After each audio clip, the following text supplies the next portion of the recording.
Chapter 1050. The situation that day was actually quite awkward, but in the end Enchanting gave her a way out. Enchanting, I'll keep the ring for now. Once I've made up my mind, I'll wear it. Lin Jai stared at the ring for a long while before reaching out to pick it up. But in the end she gave up and closed the box before placing it back into the drawer. She had a business meeting tonight, so she took a look at the time. It was about time for her to set off, so she had her assistant prepare the car. Perhaps it was due to the sudden cold weather, or perhaps it was due to the absence of his care, but her abdomen would ache from time to time during the business meeting. Even though she was in a warm room, she still felt that her hands and feet were freezing cold. Since it was a business meeting, there were bound to be people toasting her.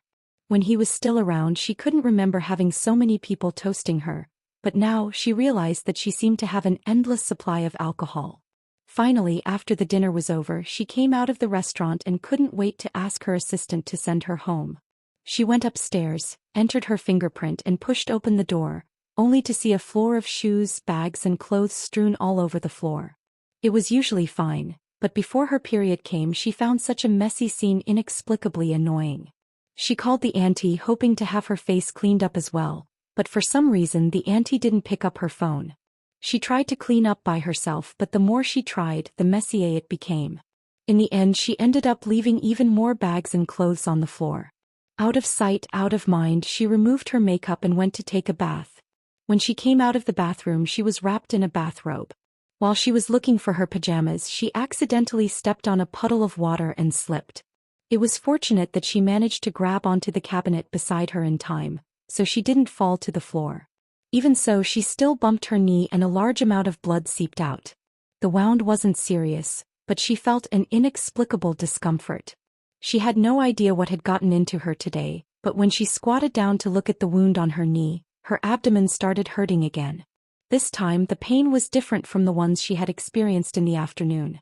It was unbearable, as if a knife was being twisted around her abdomen, causing her entire body to tremble. She clutched her lower abdomen, enduring the pain. However, the pain did not seem to have any signs of slowing down. Instead, it became more and more intense. In the end, the pain caused her face to turn pale and sweat to appear on her forehead. She knew that when it came to menstrual cramps, even if she went to the hospital, the doctor wouldn't be able to do anything. However, the pain was unbearable. She forced herself to reach out and grab her phone. She wanted to call someone to take her to the hospital for a painkiller. There were hundreds of phone numbers in her contact list. She flipped through them again and again, but for some reason she stopped at the last number. That was Xia Shangzhou's number. She had purposely left it at the end. She stared at the phone number for a while and wanted to call the old mansion and ask Auntie Sun to call the family doctor for her. That was what she really thought, but perhaps the pain in her lower abdomen was too intense and her hands trembled. Or perhaps her movements weren't controlled by her brain, but the number she dialed wasn't to the old mansion, but to Xia Shangzhou. At first she didn't react until the call was picked up and Xia Shangzhou's voice came through. Chief Lin. Lin Jai suddenly froze, forgetting about the pain in her abdomen. Chief Lin. Xia Shangzhou, who was waiting for her voice, called out again. Chapter 1051. Boss Lin. Xia Shangzhou couldn't wait for her voice, so he called out once more. Right after he said those words, Lin Jai could clearly hear two dog barks coming from the other side. The barks sounded childish, so it was likely that they were puppies. Judging from how close they were, it was clear that they were coming from right beside him. Lin Jai couldn't help but frown. Did the navigator raise a puppy? She remembered that he was very afraid of dogs. Back when she first learned of this weakness of his, it was when he had just joined the Lin Corporation. She brought him to a friend's house, and as soon as he entered the house, the two huskies raised by his friend immediately pounced at him, causing him to jump up in fright. He hid behind her, trembling in fear as he stared at the two huskies. Boss Lin, can I leave first? Back then she found his cowardly look especially amusing, so she refused to let him leave. In the 2 hours they spent at his friend's house, he stared at the two huskies with a pale face the entire time. There was a long period of time when she mocked him mercilessly with the dogs, but he didn't get angry at all. Later on, when she met his younger sister, she realized that it was because he was a mischievous child who feared nothing in the world. In the mouths of a bunch of stray dogs, he insisted on snatching a piece of meat from them, and the stray dogs chased him across half a town. While he wasn't bitten from then on, he started cowering whenever he saw a dog. Back then, when his younger sister told him about this matter, she also looked as if she was telling a joke. His face reddened from holding back his anger and he wanted to scold his younger sister, but she was happy to hear it, so he held it in. Back then she didn't understand what he meant by that. She thought that he was doting on his younger sister, but now that she thought about it, it seemed like he was really happy for her. No wonder she hadn't been as happy as she used to be after he left. It turned out that no one was thinking of ways to make her happy anymore. While Lin Jiayi was in a daze, she didn't say a word. On the other end, Xia Shangzhou didn't hang up either. It was just that he thought that she had dialed the wrong number just like before, so he stopped listening to the conversation. Instead, he muttered to himself to the puppy beside him, "I dialed the wrong number again, that's right. Only when I call the wrong number will I receive her call." Throughout the entire process, Lin Jiayi's phone hadn't left her ear, so when she heard Xia Shangzhou's words, her fingers couldn't help but tremble a little. It was hard to tell whether it was due to her age making it easier for her to be moved by small details, or it was because she wasn't feeling well today, but in any case, she suddenly felt a surge of emotions welling up in her chest. She didn't say anything. Over the phone, she heard the sound of Xia Shangzhou's puppy gnawing on something. As Lin Jiayi listened on, she suddenly felt a lump in her throat and her eyes reddened. She tried very hard to calm herself down, but she couldn't control it. In the end, a very fragmented sob leaked out from the corner of her mouth. Although it was very soft, Xia Shangzhou, who was on the other side of the phone, heard it. "Boss Lin. Mr. Lin."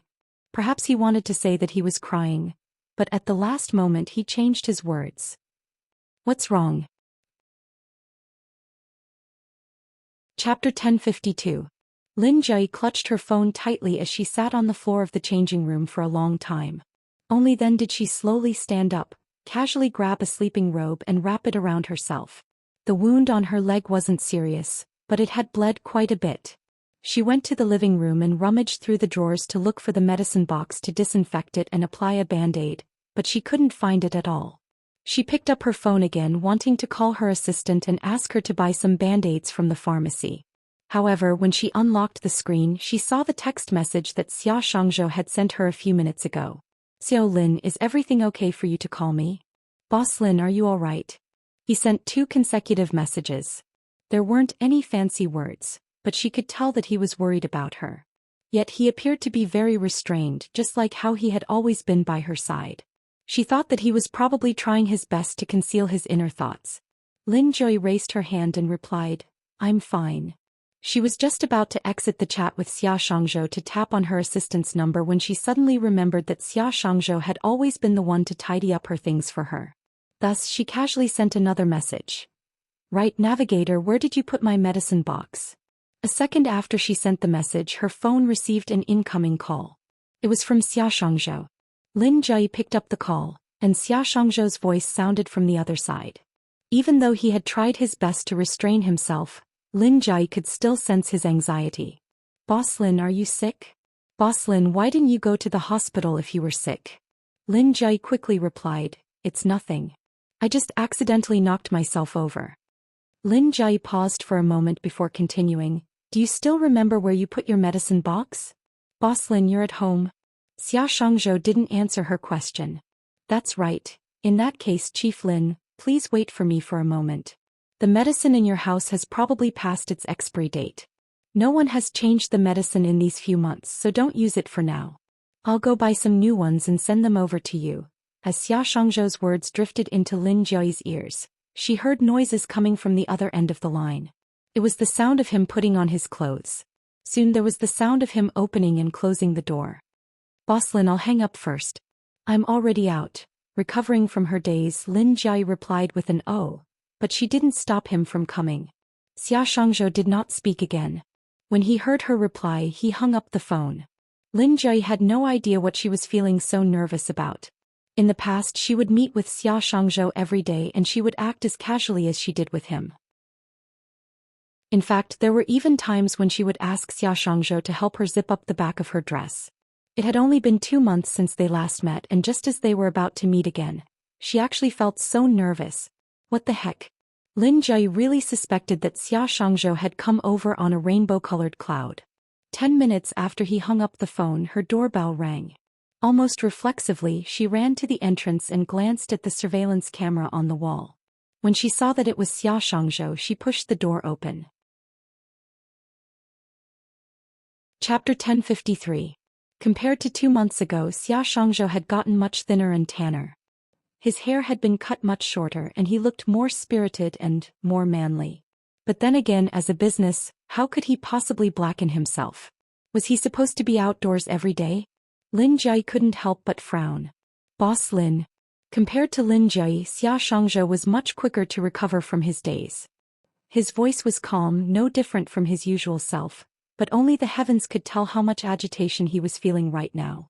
She was as fair and beautiful as ever. Her long and curly hair was half wet and draped over the back of her head. Her toenails, which were wearing furry slippers, had a new color to them.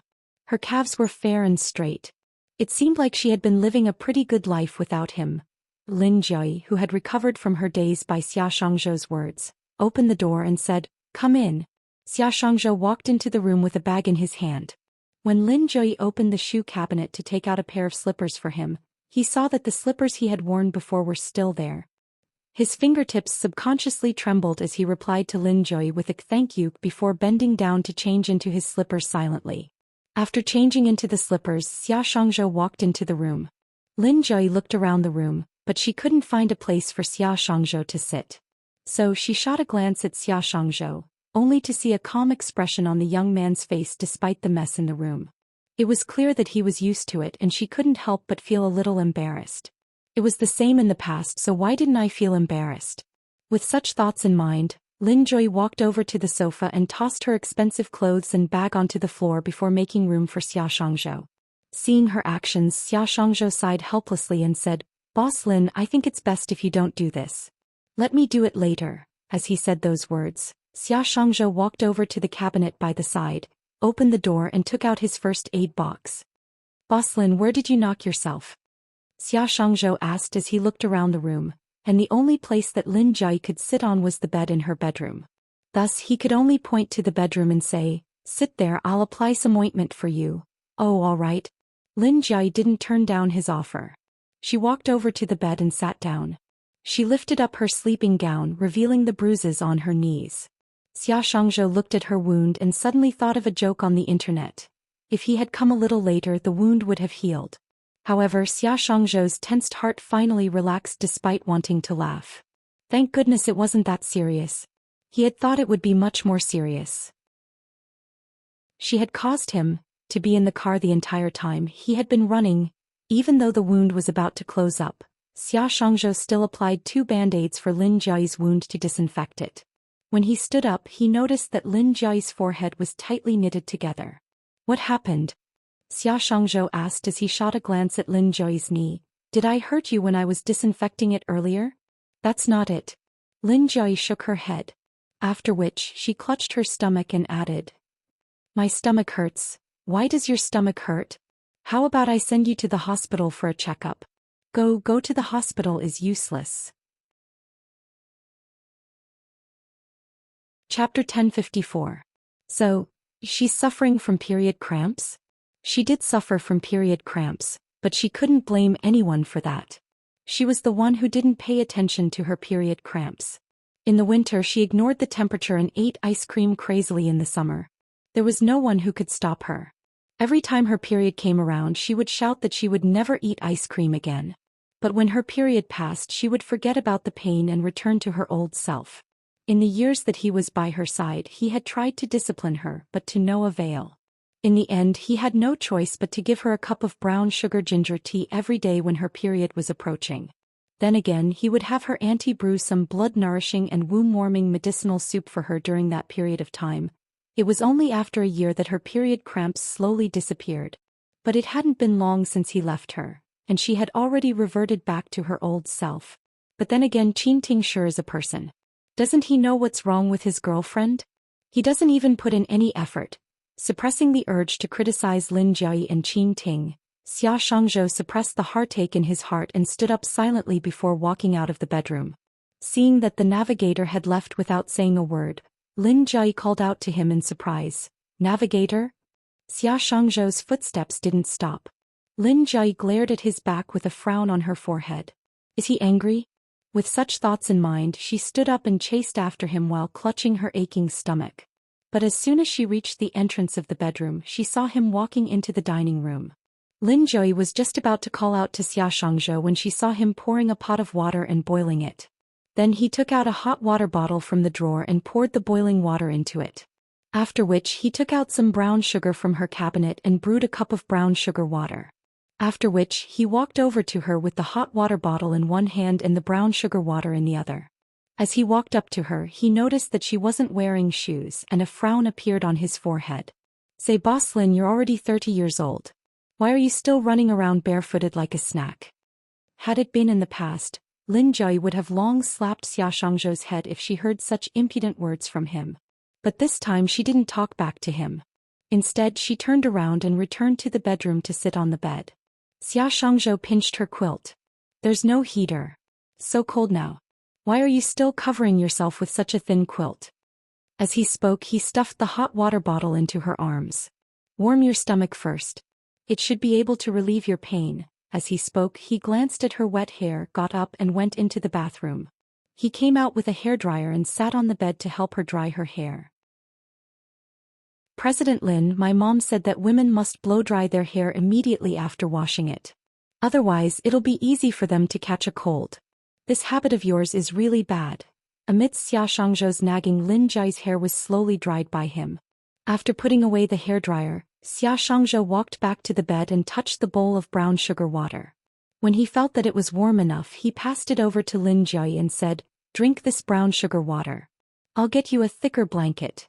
Xia Shangzhou waited until Lin Jai took the cup and headed back to the changing room.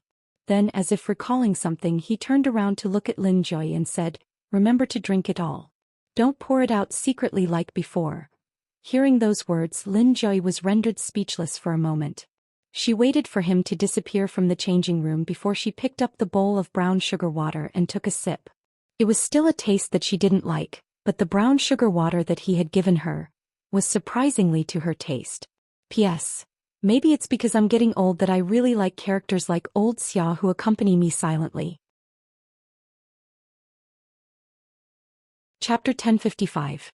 Lin Jai took small sips at a time, and when she had drunk half of the cup, she stared at the brown sugar water in her hand and fell into a daze. Unbeknownst to her, her lips had curled up ever so slightly.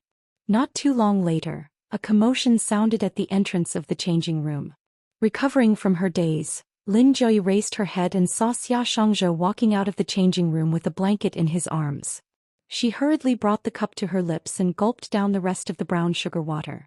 By the time Xia Shangzhou walked over to the bed, Lin Jai had just finished the brown sugar water, and she lowered the cup from her lips.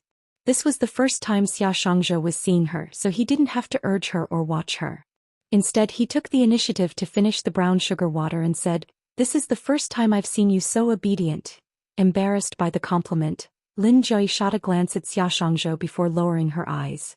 It didn't take long for Lin Jai to realize that there was something wrong with her reaction. No, more accurately, there was something wrong with the words of the navigator. "This is the first time I've seen you so obedient." But this isn't just a little problem, it's a huge problem. What do you mean by, "This is the first time I've seen you so obedient"? When have I ever been disobedient? Is this something that I should be conflicted about? What I should be conflicted about is that these words that are meant to coax a child aren't words that I should be saying to her. Even if I have to say it, I should be the one saying it to him, alright? It's been 70 days since we last met, and the navigator has become so impudent. With such thoughts in mind, Lin Jai raised her head and glared at Xia Shangzhou before passing the cup over to him. "Go wash the cup." Xia Shangzhou took the cup without hesitation and headed to the dining room. Lin Jai had drunk quite a bit of alcohol that night, and her body wasn't feeling too well. So, a second after Xia Shangzhou walked out of the bedroom, she quickly fell asleep on the bed. By the time Xia Shangzhou returned to the bedroom after washing the cup, she was already fast asleep. He didn't disturb her. Instead, he quietly closed the bedroom door and, just like before, began to tidy up the room. He knew very well that after he tidied up the messy living room he should leave, so he purposely slowed down and dragged out the time. However, no matter how much time he wasted, in the end, there was nothing left to tidy up. He raised his head to look at the clock on the wall. It was already 5 o'clock in the morning. According to her usual routine, she would wake up after about 3 hours. In the past, when he was her assistant, if she slept at the old residence, someone would prepare breakfast for her when she woke up, so she would eat some. If she stayed at her own place, she would wake up and go to the company with an empty stomach. Later, when he discovered this situation, he would help her keep an eye on her breakfast. Now that he was no longer by her side, would she still remember to prepare breakfast for him? After thinking about it, Xia Shangzhou went to the dining room to take a look. There was nothing in the fridge except some yogurt and herbal tea. There was only one ham sausage left, and it had just expired a few days ago. From the looks of it, this ham sausage was probably the one he bought and put in her fridge. It looked like he was right. After he left, her fridge became a decoration again. Xia Shangzhou closed the fridge door and went to the supermarket helplessly. Half an hour later, he came back with big and small bags in his hands. Before long, her fridge was filled to the brim. Chapter 1056. After washing his hands, he began preparing breakfast for her. Even though she was the only one eating, he still made a sumptuous meal. From the soft porridge to the refreshing side dishes, to steamed eggs, pancakes and soy milk, everything was her favorite. The porridge was simmered over a small fire, so it took a long time to cook. By the time Xia Shangzhou lifted the lid for the 5th time and saw that the porridge was almost done, he was just about to turn off the fire when he noticed a figure standing at the entrance of the kitchen from the corner of his eye. His hands trembled in fright and he nearly dropped the lid on the floor. When he finally calmed himself down, he turned his gaze over and saw that it was Lin Jie, who had woken up at some point in time. She was wrapped in a sleeping robe and she exuded a lazy aura. Meeting his gaze, she greeted him with a morning before covering her mouth and yawning. Xia Shangzhou stared at Lin Jie's face for a moment, but he couldn't tell when she had come over. So he replied, "Morning," then he lowered his head to take a look at the time. It was just 7:20 a.m., about an hour before she woke up. So he asked, "Boss Lin, why are you awake so early?" In truth, her sleep quality was quite good. Usually, the moment she closed her eyes, she would wake up naturally. Perhaps it was because she had drunk a large cup of brown sugar water before she slept, but she felt like heading to the washroom early in the morning. By the time she returned to her bed in a daze, she collapsed onto the bed and closed her eyes. But before she could fall asleep, she heard the sound of the door. At first, she couldn't wrap her head around it. She lay on the bed half asleep. Then she remembered that before she fell asleep last night, he was at her house. Could it be that the sound of the door just now was the sound of him leaving? As this thought flashed across Lin Jie's mind, she immediately woke up. She subconsciously pulled off the blanket, leaped off the bed and ran out of the bedroom. What entered her sight was a clean and tidy living room as well as an empty room. She had lived in a huge house ever since she was young and she liked spacious environments. But at that moment, standing in her own house, she suddenly felt a little lonely. She was in a daze for a long time before she returned to the bedroom. When she sat on the bed in a daze, she heard the door open again. Other than him, only Lin Jie, Shi Yao and Auntie Lin knew the password to her house. Auntie Lin shouldn't be at work at this hour, and Lin Jie and Shi Yao couldn't possibly be here either. Could he have returned? She was afraid that she was imagining things. She was also afraid that when she saw the huge living room, the strong sense of loneliness would sweep over her again, so she sat on the bed and didn't move. After a while, she heard some light and heavy noises coming from outside. That was when she was sure he was back. Curious as to what he was doing, she opened the door and walked out. Then, through the glass door, she saw him taking out one thing after another from the bag and stuffing it into the fridge. So he went out just now to buy something for her? Come to think of it, it seemed like when he was her assistant, whenever she opened the fridge, she could find her favorite food and drinks.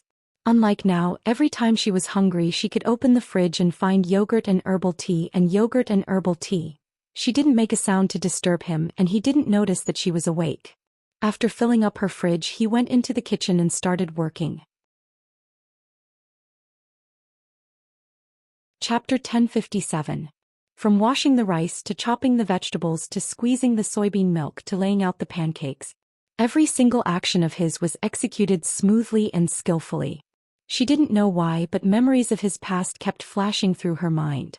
She recalled that when he first joined the company, They rented a villa in the suburbs of the capital for a team-building event, and the rule was that everyone had to cook their signature dish. She was the only one who knew how to cook instant noodles. In any case, she was the one who paid the salaries, so she had the final say. Her signature dish was instant noodles, and he said that his signature dish was instant noodles as well. However, a second after he said those words, she shot him a fierce glare, and he immediately cowered and changed his words, saying that his signature dish was pickled pepper chicken feet. But not only did he fail to cook the pickled pepper chicken feet, he ended up cutting a huge gash on his hand instead. In any case, as someone who had never cooked before, she even mocked him mercilessly when she saw him fumbling around in the kitchen. But now, after 7 years, he seemed to have become a completely different person. Not only was he able to cook breakfast, he was even able to cook a sumptuous and exquisite meal. 7 years. Was it because of her that he had become who he was today over the past 7 years? Boss Lin. Noticing that Lin Jiayi was staring at him intently, Xia Shangzhou couldn't help but feel a little nervous. Recovering from her daze, Lin Jiayi replied with a very natural oak before pointing to the dining room behind her. I was thirsty, so I came out to drink some water. I heard some commotion in the kitchen, so I came over to take a look. I see. It just so happens that I just made some water and left it to dry in the kettle. The temperature should be just right now. I'll go pour you a cup, Xia Shangzhou said as he walked over to the kitchen counter. But before he could reach Lin Jiayi had already said, I'll go by myself. After saying those words, Lin Jiayi rushed ahead of him and walked over to the counter. She poured 2 cups of water and passed one of them to Xia Shangzhou. You didn't sleep the entire night? This was the first time she had poured water for him. Xia Shangzhou felt like he was dreaming. He stared at the glass of water held by her fair fingers for a while before taking it from her with trembling fingers. No, I fell asleep. I took a nap on the sofa for a while. Lin Jiayi knew that he was lying, but she didn't expose him. Instead, she craned her neck to peer into the kitchen and asked, What did you make for breakfast? I'm starting to feel a little hungry. Oh, I'll get it for you now, Xia Shangzhou said as he put down the glass and went into the kitchen. Soon, a sumptuous breakfast was placed on the dining table.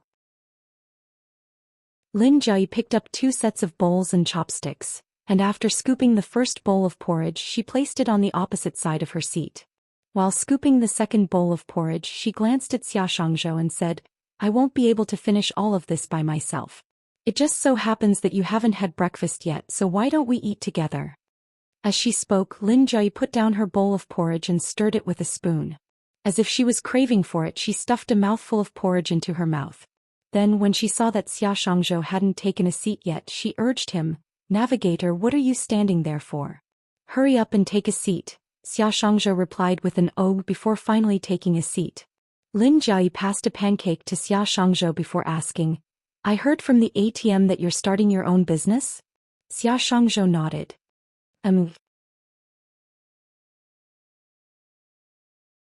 Chapter 1058. But starting a business isn't easy. If there's anything you need help with, feel free to look for me. Fearing that Xia Shangzhou would feel embarrassed, Lin Jiayi added, You don't have to stand on ceremony with me. No matter what, you've worked for me for so many years, so it's only right for me to take care of you. Xia Shangzhou replied with an before asking the question that had been on his mind ever since he saw her last night. What about you, Boss Lin? How have you been recently? It's been pretty much the same. Lin Jiayi paused for a moment before continuing, I've been pretty busy. I really want to go on a vacation, but I haven't had the chance to do so. There's no end to the money, so health is the most important thing. Recalling that Lin Jiayi had suffered from menstrual cramps last night, Xia Shangzhou thought about how he would have to attend to his own affairs after breakfast, and who knew when they would be able to meet again. He tightened his grip around his chopsticks, and after taking 2 mouthfuls of porridge, he raised his head and called out once more, Boss Lin, Lin Jiayi replied with a lowered eyelid as she continued peeling eggs. Xia Shangzhou stared at her for a moment before moving his lips. Boss Lin, you might think that I'm annoying, but you really have to pay attention to your health. This is especially so considering that your tummy hurts every month, so you can't treat it as a serious matter. I bought some brown sugar for you and it's in that drawer. Remember to drink a glass of brown sugar water on certain days every month. Also, prepare a blanket in the car.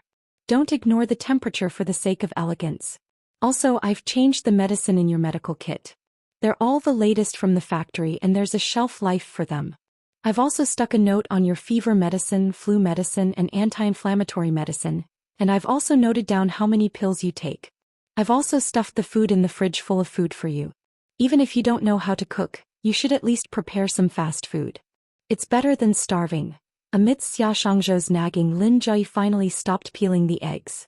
Her head was still lowered, and her expression didn't seem to change, but there was a hint of warmth in her eyes.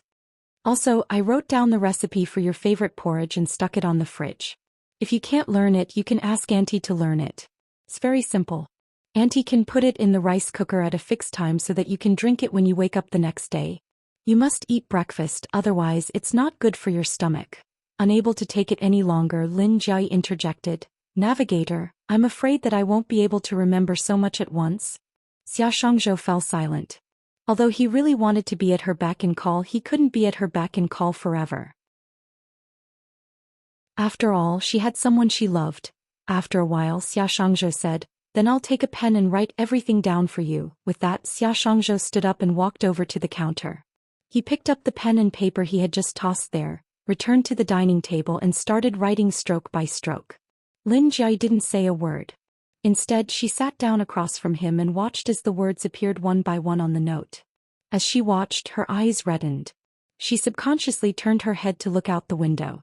She tried her best to calm her emotions down, but no matter how hard she tried, she was unable to do so. She pursed her lips, and when she turned back to look at him again, she saw that he had already written 4 notes on the note. Her brain couldn't help but move her lips.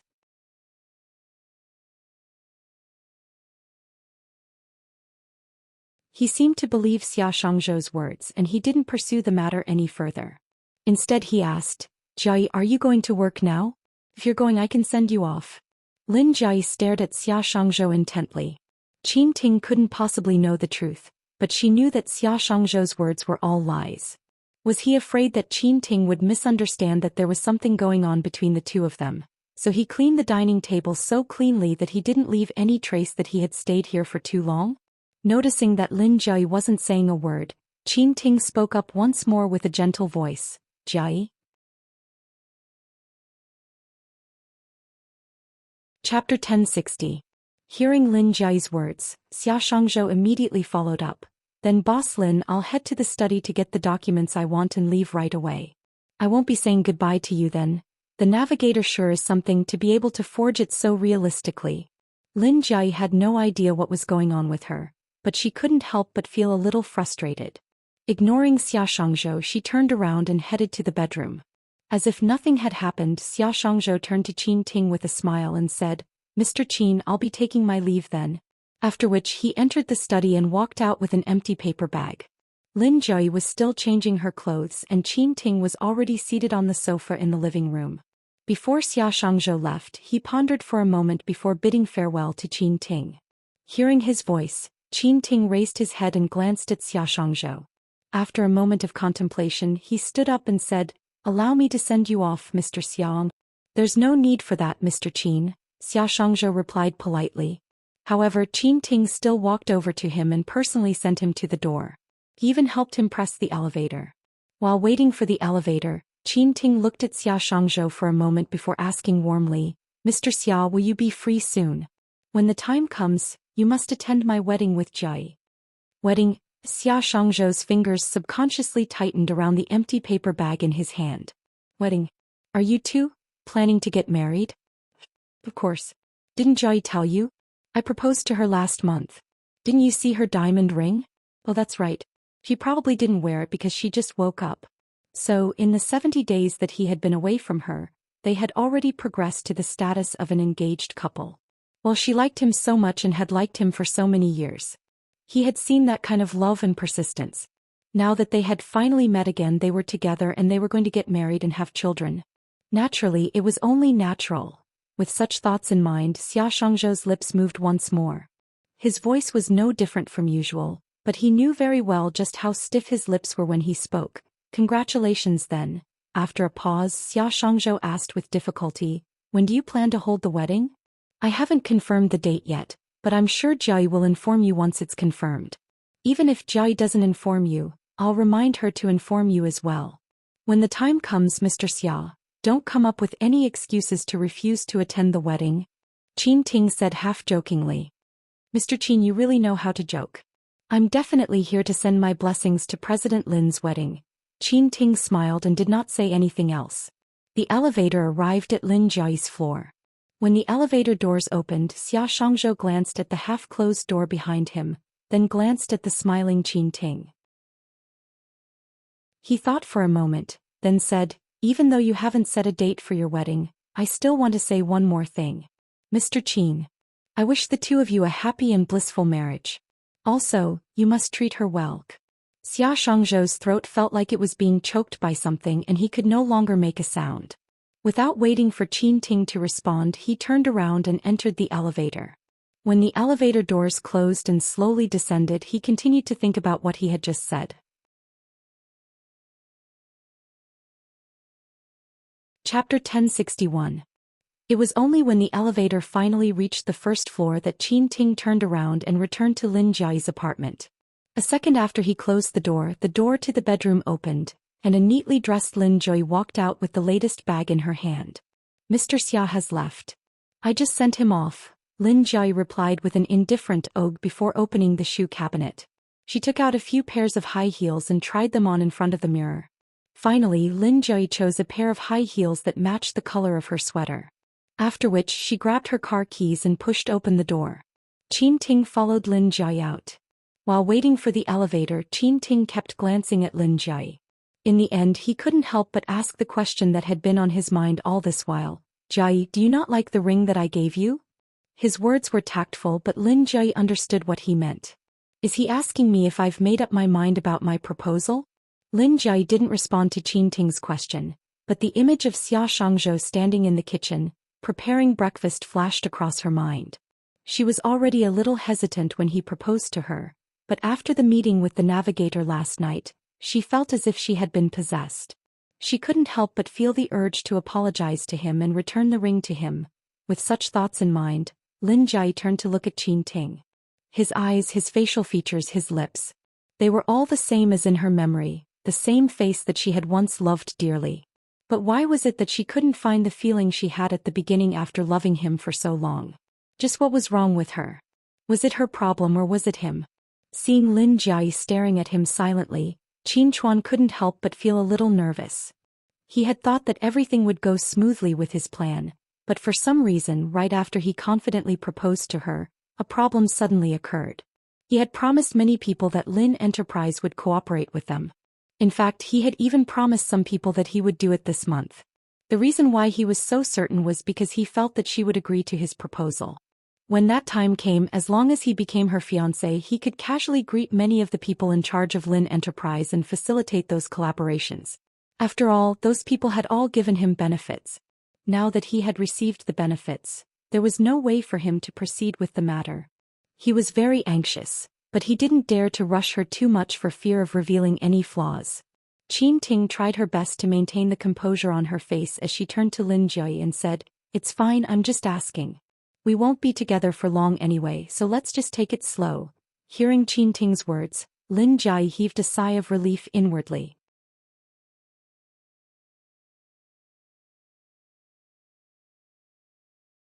Chapter 1062.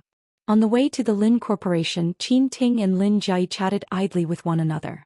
Ting asked about the hobbies and situations of the bosses in Beijing. When they were about to reach Lin Enterprise, Lin Jiayi suddenly understood why she was getting more and more tired of interacting with Ting. In the beginning, Ting was fine with her, but later, she didn't know when it started. Ting's conversations with her all turned to business topics. She was already tired of dealing with work at the company. It wasn't easy for them to meet and have a meal together in private, but he still had to think about business. Over time, she felt that Ting wasn't like her boyfriend, but more like a business partner. Faced with Ting's question, Lin Jiayi rubbed her temples. She was just about to reply with a "I don't know" when Ting's phone rang. She subconsciously glanced at the screen of his phone and it was a series of phone numbers. Ting probably didn't know who it was, so he answered the call politely. "Hello, may I know who you are?" Ting. It was a female voice on the other end of the phone. Her voice was agitated and there was even a hint of hatred in it. Lin Jui frowned slightly as she turned to look at Enchanting. Enchanting replied calmly, I'm sorry but I really don't know where your boyfriend is. Please stop harassing me. Before the person on the other end of the phone could respond, he hung up the phone. After hanging up the call, Enchanting turned to Lin Jui and said, she's the girlfriend of a friend of mine. That friend of mine got her pregnant and she disappeared after that. Ever since then this woman has been pestering me asking for all sorts of information on that friend of mine, but I really have no idea where that friend of mine has gone. Besides, I don't want to get involved in the affairs of a couple. Who knows, I might just end up getting myself into trouble. After listening to Enchanting's description, Lin Jui replied with an "oh." Just as she was about to add, your friend is also quite a scumbag. Enchanting's phone rang again. It was from the same number. This time Enchanting didn't pick up the call. Half a minute later the call continued. A slight frown appeared on Lin Jui's forehead. Why don't you answer the call and talk to her? It's not that I don't want to talk to her but I really can't. I've explained to her countless times that I really don't know where her boyfriend went, but she just doesn't believe me. There's nothing I can do. Plus she's pregnant. I'm really afraid that if I agitate her and something happens, I'll have to take responsibility. Lin Jui pondered for a moment, and she agreed that Enchanting's words made sense, so she replied with a "that's true." A second later Enchanting's phone screen lit up. This time it was a message from the same number. Enchanting, you bastard, don't even think about it. Before Lin Jui could read the rest of the message, Enchanting had already turned her phone screen black. She's always like this, scolding me for no reason. Nodding her head, Lin Jui replied with an okay before turning her gaze to the window. If what Enchanting said was true, the woman should be scolding her scumbag boyfriend. Why was she scolding Enchanting? Also, don't even think about what happened after that. What made Enchanting lock the screen in such a panic? Chapter 1063. She knew that she had to give the other party absolute trust, but she couldn't help but feel that something was amiss. Was there something wrong with her? Why did it feel like Enchanting was hiding something from her? With this thought in mind, she glanced at Enchanting through the rearview mirror. Enchanting's gaze was focused on the road ahead as he drove, just like any other day. Due to Coco's illness, she didn't go to kindergarten the next day. However, Lung Wan had an important meeting in the morning, so she left Coco in the care of the auntie and went to work. In the afternoon she called the auntie and learned that Coco's fever had subsided. Lung Wan was relieved. But at 3 in the afternoon, after Lung Wan was done with her work, she bade farewell to her superior and returned home early. Coco was still a little listless after her fever subsided, but she was delighted to see Lung Wan back. She quickly dragged Lung Wan along to paint with her. At around 5 o'clock, Lung Wan went to prepare some milk for Kiki. For the time being, Kiki, who was left alone, hugged a furry bunny and strolled around the house. When she reached the balcony, she suddenly pressed her face tightly against the glass and looked outside. Lung Wan came out with a milk bottle and called out to Coco, but the latter ignored her. Coco, what are you looking at? Lung Wan asked as she walked over to the balcony. Before she could get close, she saw Coco slapping on the window and shouting, "Daddy?" Lung Wan frowned. She was just about to reprimand Coco when she suddenly thought of something. She hastened her footsteps to the balcony and looked down through the window. Just as she had guessed, it was Lu Benlai.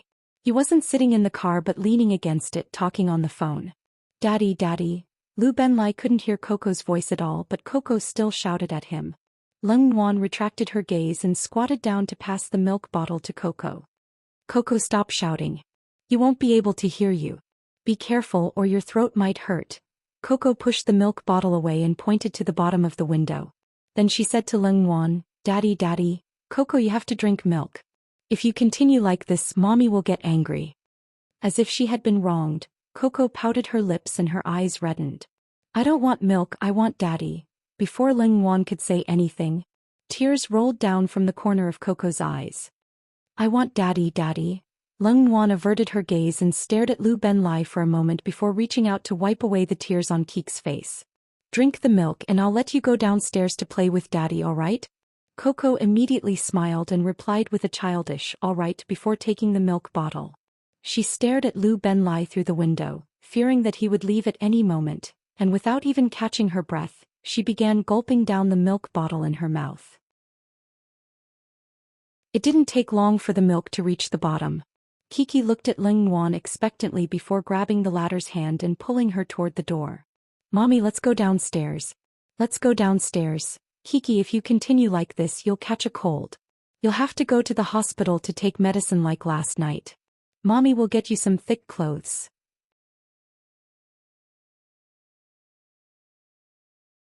Chapter 1064. Little darling's fever has just subsided. It's not good for her to continue like this, right? The auntie asked hesitantly. Ling Wan took out the thickest jacket from Kiki's wardrobe and said, "It's fine to wear something thicker." Ling Wan bent down to help Kiki put on the jacket before helping her put on her shoes. After that, she opened the door and said to the auntie, "Go on." Seeing how insistent Ling Wan was, the auntie could only put on her shoes, carry the eager Kiki and enter the elevator. A few minutes later, Ling Wan received a call from the auntie. "Do you still remember the man who sent little darling home the other time? When little darling met him, she kept calling him daddy and even wanted him to hug her. I couldn't hold her back at all, and whenever I did, little darling would cry. Do you want to come down and discipline little darling? It's fine. If Kiki wants to play with him, let her." "Ah, that's not a good idea, right?" The auntie suddenly realized something and asked with a hushed voice, "Is he really Kiki's father?" Ling Wan didn't say anything. The auntie continued, "It's no wonder he interfered when we were moving the other time. It's also no wonder he would come to our place every night." At this point, the auntie noticed that Ling Wan wasn't speaking at all. Realizing that she had said too much, she hurriedly said, "I know what I'm doing now. You should get back to work. I'll be hanging up now." Ling Wan replied with an before lowering the phone from her ear and pressing on the button to hang up. She washed and cut the ingredients that the auntie had prepared halfway in the kitchen before walking out of the kitchen. When the porridge was almost done, she would start cooking. She switched on the television and sat on the sofa to watch it for a while. Then she couldn't help but stand up and walk to the window. Lu Benlai was hugging Kiki as he squatted on the lawn of the neighborhood. It was hard to tell what he was studying. Kiki seemed to be very happy and her hands were dancing around. There was even a yellow hat on Kiki's head with a pair of fluffy ears, making her look really adorable. Lu Benlai was dressed in a high-end suit, and Coco's tiny hands were constantly grabbing onto the floor and touching his body, causing his clothes to become dirty. However, he didn't show the slightest bit of disdain toward her actions. In fact, he even raised his hand up high, allowing Coco's shoe to step on his shoulder. Staring at the image of them together for a while, Ling Wan suddenly recalled the photo that Shi Yao had sent her a few days ago. She searched for her phone, opened WeChat and scrolled to the chat history. She had left Coco at Shi Yao's place when she was out on a business trip, and Coco had met Lu Benlai and interacted with him. Back then, when she saw the photo, she could already feel Kiki's happiness.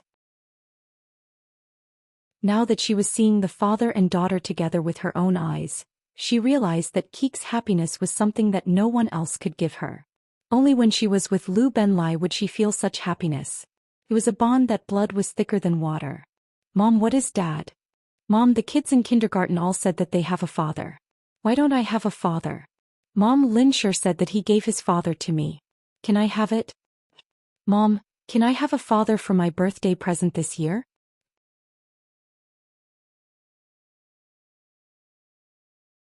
Chapter 1065. She could clearly feel her heart wavering bit by bit. Not for anything else but for Kiki. To her, Kiki was her everything. As a mother, it was only natural that she wanted her daughter to possess the most perfect of everything. As usual, Lin Jai had a dinner to attend. Usually, she would take the elevator to the parking lot and leave the company. But today, before she left the company, she habitually opened the drawer beside her desk to place a heat pack on her lower abdomen, only to realize that it was all used up. The heat pack in the drawer was also prepared for her by the navigator. In the 7 years that he was around, she had never lacked these things. Staring at the empty drawer, Lin Jai suddenly felt a little hollow in her heart. "Boss Lin? Can we set off now? Boss Lin?" All of a sudden, there was a knock on the door, followed by her assistant's voice. Recovering from her daze, Lin Jai replied with an oak before closing the drawer. She grabbed her clothes and bag and walked out of the office. Perhaps it was because she had seen the navigator last night, but she had been thinking about him nonstop today. After entering the elevator, her assistant habitually pressed the button for the parking lot in the basement. But when they reached the 6th floor, Lin Jai suddenly said, "I'll be downstairs. Get the car and pick me up at the entrance. I'll head to the supermarket next door to buy some things." The assistant replied, "All right." Upon reaching the 1st floor, Lin Jai got out of the elevator first. Barely after taking 2 steps toward the entrance of the company, she realized that there was a huge commotion at the entrance. "If you continue like this, I'll call the police." From a distance away, she heard the voice of the receptionist. When she walked up to the receptionist, she asked, "What's wrong?" Many people immediately turned their heads to look at her. As most of them were employees of the Lin family enterprise, they recognized Lin Jai, so they quickly opened up a path for her. It was only then that Lin Jai realized that the person who was being held back by the security guard was a middle-aged man. Furious, the man charged into the Lin family enterprise while shouting, "I want to meet the higher-ups of the Lin family enterprise. How dare such a big company scam a small company like us?" Hearing the man's words, Lin Jai's frown deepened. "What's going on?" Noticing Lin Jai walking over, the receptionist hurriedly explained. As soon as he arrived, he immediately demanded to meet the chairman, claiming that our company had scammed him. I checked the records and I found that he didn't have an appointment with the chairman, so I didn't allow him to head upstairs. I told him that I could help him make an appointment with the chairman, but he immediately kicked up a huge fuss, claiming that I was intentionally obstructing him, saying that the Lin enterprise was going back on its word. In any case, his words were really nasty, so I had no choice but to invite security over to escort him out. "Your Lin's enterprise is a fraud. You bullied a small company like ours. Such a big company relied on scams to get to where it is today. I want to see your higher-ups. I don't care. I have a contract in my hand. You haven't done what you promised me." After hearing the front desk lady's words, the man suddenly jumped up in rage. Seeing him like this, the security guard subconsciously wanted to control him. Lin Jai hurriedly shot a glance at the security guard, signaling him not to act rashly. After which, she turned to the middle-aged man and asked with an understanding tone, "You said that you have a contract with you. Can you show it to me?"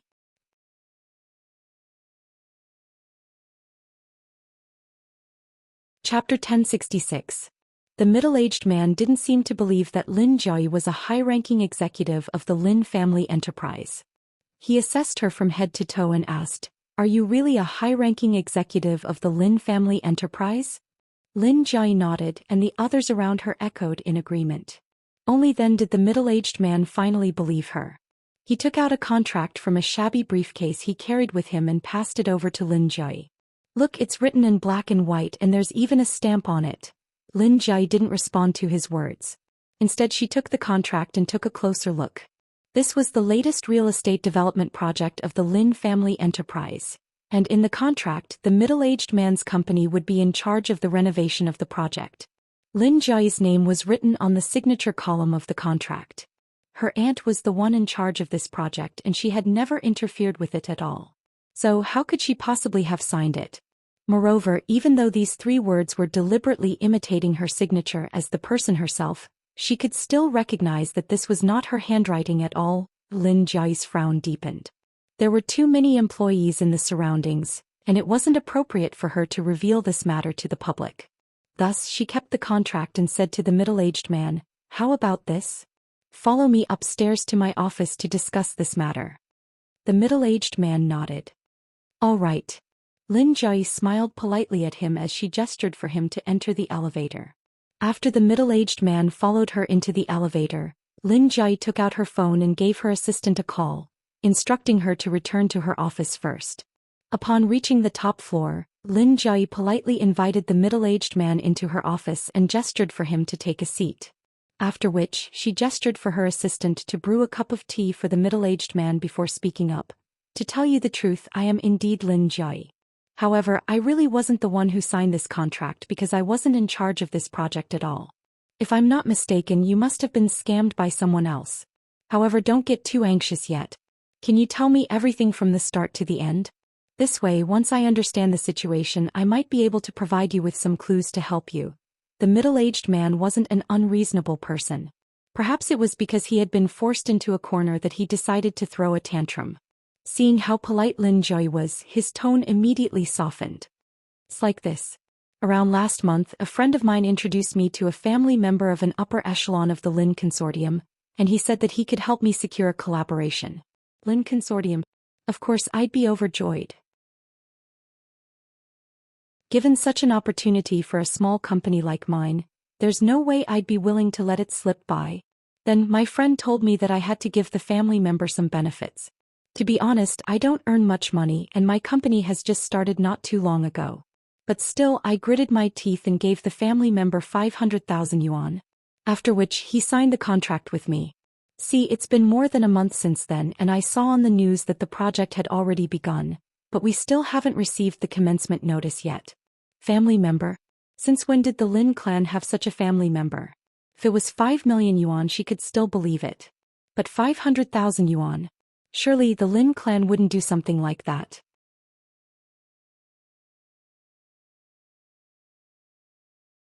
Chapter 1067. We had a few meals together and he said that he's the future son-in-law of the Lin family enterprise. He said that Lin Joy. You're Lin Joy. It's your Lin Joy. He said that he's your boyfriend and the two of you are already engaged and you'll be getting married soon. He also said that as long as he asks for it, you'll definitely agree to it. He even showed me videos of him casually entering and exiting your office, your house, and the Lin family enterprise. Boyfriend. Enchanting. Lin Joy's expression stiffened slightly. Do you know his name and phone number? Of course I do, the middle-aged man replied as he took out his phone. Look, this is his phone number, right? Also, this is our call history. I've called him recently but he hasn't picked up. Lin Jai stared at the familiar 11 digits silently. Also, I took a photo with him when we were having a meal together. Let me show you. Oh, I finally found it. I didn't lie to you, did I? The quality of the photo wasn't too good, but Lin Jai was still able to recognize that it was Enchanting. Boss Lin, can you tell me something? Is he your boyfriend? Were you the one who signed the contract with me back then? Lin Jai shifted her gaze away from the middle-aged man's phone. Yes, he's my boyfriend, but I didn't sign the contract with you. After saying those words, Lin Jai shot her assistant a look, and the assistant immediately brought over a folder and opened it before the middle-aged man. So take a look. The contracts of our Lin conglomerate are all stamped with such a seal, and the seal you have is completely different from ours. It's clear that it's a fake. Also, this project isn't managed by our manager Lin but manager Lin's aunt. She doesn't have the authority to sign such a contract, so these are all proof. So I've been scammed? I've been scammed just like that? You're his girlfriend, aren't you going to do anything about it? The middle-aged man asked anxiously. Don't worry, I'll do something about it. However, the person who took your money will be the one to return it to you. Lin Jai quickly spoke up to console the middle-aged man. But what if he refuses to return it to me? What if he can't fork out the money? My employees are still waiting for me to pay them. You don't have to worry about that. Lin Jai said as she pulled open the drawer and took out the oversized diamond ring. Give me a few days. If he doesn't return your money by then, I'll give you this diamond ring so that you can sell it. Don't worry, this diamond ring is definitely worth 500,000 renminbi. If you want to sell it quickly, trust me, it won't be a problem to sell it for 1,000,000 RMB. As Lin Jai spoke, she glanced at her assistant and said, Give this gentleman his contact details. The assistant handed a business card to the middle-aged man. You can call me at any time to ask about the progress of this matter. Don't worry, Boss Lin said that he would help you manage it, so he will. The middle-aged man took the name card from Lin Jai's assistant and took a look at the number written on it. After which he picked up his phone and made a call. Seeing that the screen of Lin Jai's assistant's phone really lit up, he finally heaved a sigh of relief. Alright then. Since that's the case, I'll trust you and wait for your news at home. Lin Jai replied with a smile. Alright. Then she gestured for her assistant to escort the middle-aged man out. Lin Jai couldn't help but find the entire situation inconceivable. Her impression of Enchanting was that of a noble and virtuous person.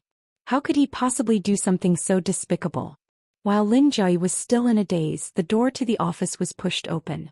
The assistant who had escorted the middle-aged man out had returned. Lin Jai raised her head to look at her assistant before saying, I want you to look into Enchanting's recent situation in Beijing as soon as possible. Yes. Lin Jai was just about to get up and head to the dinner when she suddenly recalled the woman who had called Enchanting earlier in the morning. So she said, Right, there's also this phone number. Remember it and find a time to give her a call. Ask her what kind of relationship she has with Enchanting.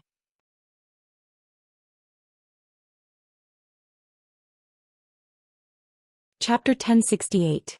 Right, remember this phone number. Find a time to give her a call and ask her what kind of relationship she has with Enchanting. As the assistant listened to Lin Joy recite the numbers, she quickly took out her phone to record it down. Miss Lin, I've memorized it. Is there anything else? Lin Joy shook her head. Then, as if suddenly recalling something, she instructed, right, don't tell anyone about the contents of my conversation with that gentleman in the office today. Also, I want you to carry out the tasks I've entrusted you with discreetly. Don't let anyone else know about it. I understand, Ms. Lin. After replying to Lin Joy's words, the assistant noticed that Lin Joy was leaning back in her chair silently, so she asked, Ms. Lin, if there's nothing else, we should hurry up and set off, or else we won't be able to make it for the dinner. As if she hadn't heard her assistant's words, Lin Joy simply stared at the empty space in front of her with a contemplative look.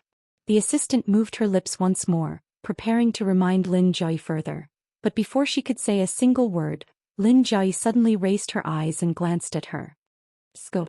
After saying those words, Lin Joy stood up, and as if nothing had happened, she walked out of the office in her high heels. The weather grew colder and colder with each passing day. At the end of November, Beijing welcomed its first snow of the winter season. It was a Saturday, the day that the auntie had her day off. In the morning, when she checked the inventory in the house, she realized that most of the items were almost used up. In the afternoon, after Kiki woke up from her nap, Leng Wan brought Kiki out for a shopping spree. Just a casual stroll through the nearby supermarket took 2 to 3 hours. By the time Leng Wan and Kiki came out of the supermarket, it was already snowing heavily. Even though the supermarket wasn't too far away from home, Leng Wan still flagged down a taxi due to the heavy snowfall. It didn't take long for them to arrive at their home. After paying the fare, Leng Wan carried Cuckoo out of the car. Then she opened the trunk and took out 3 large bags. With Kiki in her arms, it was impossible for Leng Wan to carry the bags into the building. So after the taxi left, Leng Wan placed Kiki down and said, Kiki, walk by yourself. Mommy will carry the bags, all right? Coco nodded her head obediently. Following Leng Wan's movements, she slid out of Leng Wan's embrace and onto the ground. Leng Wan was carrying 2 shopping bags in one hand and one in the other. As they had bought quite a lot of daily necessities, they were a little heavy, so it was a little strenuous for her to carry them. When Kiki saw this, she quickly circled around Leng Wan before picking up a bag of diapers. Mommy, let me help you. Kiki is such a good girl. Leng Wan praised Kiki before leading her into the building. However, before they could take 2 steps, a black car suddenly stopped in front of them. Before Leng Wan could react, Kiki had already tossed the diapers in her arms onto the ground and rushed to the car. Daddy, Daddy, as soon as Coco said those words, the door to the driver's seat opened and Lu Benlai stepped out. Leng Wan was about to ask Kiki to pick up the diaper on the floor, but when she saw Lu Benlai, her words suddenly froze in her mouth.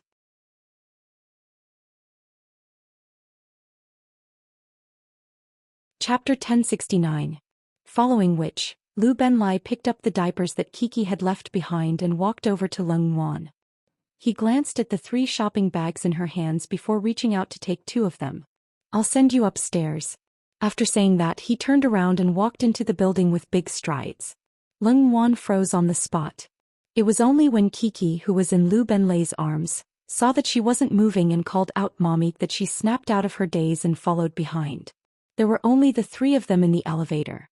Kiki chatted with Lu Benlai and Lu Benlai replied to her good-naturedly, but Leng Wan didn't say a word. When they reached their floor, Lu Benlai waited for Leng Wan to open the door, but he didn't enter. Instead, he placed the shopping bags by the door and placed Kiki down. I'll be leaving first. I won't disturb you anymore. After saying those words to Leng Wan, Lu Benlai glanced at Kiki and stroked her head. Goodbye, Kiki. After which, he stood up and prepared to leave. Lu Benlai had been busy with work for the past few days, and every time he came to Leng Wan's place, it would be late at night. Kiki didn't have the chance to come down to play with him. It wasn't easy for her to meet him, but seeing that he was about to leave, she immediately pounced forward and hugged Lu Benlai's leg tightly. With reddened eyes, she cried out, Daddy, don't go. Daddy, accompany Kiki. How about I play with you another day? Daddy has something on today. Lu Benlei's heart ached for Kiki, but he didn't want to make things difficult for Leng Yuan, so he squatted down and coaxed Kiki. No, I want Daddy to accompany Kiki today. Kiki misses Daddy. Seeing that Lu Benlei had rejected her, Kiki burst into tears. As she cried, she turned to look at Leng Yuan pitifully. Mommy, I want Daddy to accompany me. I want Daddy to accompany me. Kiki, listen to Daddy. Lu Benlei tried to persuade Kiki, but before he could finish his words, Leng Yuan had already interjected, come in. After saying those words, Leng Yuan picked up the 3 shopping bags on the floor and entered the kitchen without looking at Kiki. Leng Yuan had been tidying up the kitchen the entire time. Even though she had closed the door, she could still hear Kiki's cheerful laughter. After she sorted out the things she bought and put them in the cabinet, she glanced at the time. It was almost time for dinner, so she didn't leave the kitchen. Instead, she started to prepare dinner. By the time she finished preparing dinner, it was already 6:30 p.m. After switching off the exhaust fan, Leng Yuan realized that it was a little quiet outside. She pulled open the kitchen door, and before she could walk out, she saw an adult and a child sitting on the sofa in the living room. Kiki was watching a cartoon in Lu Benlei's embrace, and Lu Benlei had something urgent. It was actually a rather ordinary scene, but for some reason it moved Leng Yuan's heart.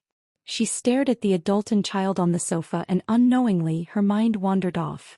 After hanging up the call, Lu Benlei subconsciously glanced toward the kitchen, and when he saw Leng Yuan standing at the entrance, he instinctively hugged Kiki and stood up. Lin his action Leng. Len.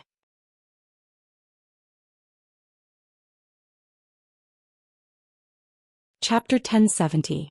Not too long later, Leng Yuan walked out of the kitchen with a plate of food in her hands. She glanced at Lu Benlei, only to see that he was still standing by the sofa with Kiki in his arms. Thus she said, Kiki, wash your hands. Come and eat. Hearing those words, Lu Benlei snapped out of his daze. By the time he turned his gaze back to Leng Yuan, she had already returned to the kitchen. He knew that even though Leng Yuan was calling Kiki, her words were directed at him. He really did not expect that she would let him into her house, let him stay for dinner, and even talk to him. Suppressing the agitation in his heart, Lu Benlei carried Kiki into the washroom. By the time he finished washing Kiki's hands and brought her out of the bathroom, Leng Yuan had already placed the dishes on the table. Lu Benlei first placed Kiki on the chair she was sitting on before taking a seat beside her. Leng Yuan didn't speak to him, but a bowl of soup was placed in front of him. Although he didn't drink the soup, looking at the ingredients made him think back to 4 years ago. When he returned home from work, he always saw the same soup on the dining table. Daddy, hey? Seeing that Lu Benlei wasn't moving at all, Zhang Xian reached out to grab the latter's collar. Recovering from his daze, Lu Benlei picked up Kiki's bowl and spoon and began feeding her. Since Lu Benlei was the one feeding her, Kiki wasn't like the auntie who fed her in the past, eating and playing at the same time. So it didn't take long for Kiki to be full. Let Dad eat. Can you go play by yourself for a while? Leng Yuan glanced at Lu Benlei's untouched chopsticks, then carried the clingy Kiki out of her chair and said, Let Dad eat. Daddy. Hearing those 2 words coming out of Leng Yuan's mouth, Lu Benlei's fingers subconsciously trembled. Coco nodded obediently. Okay.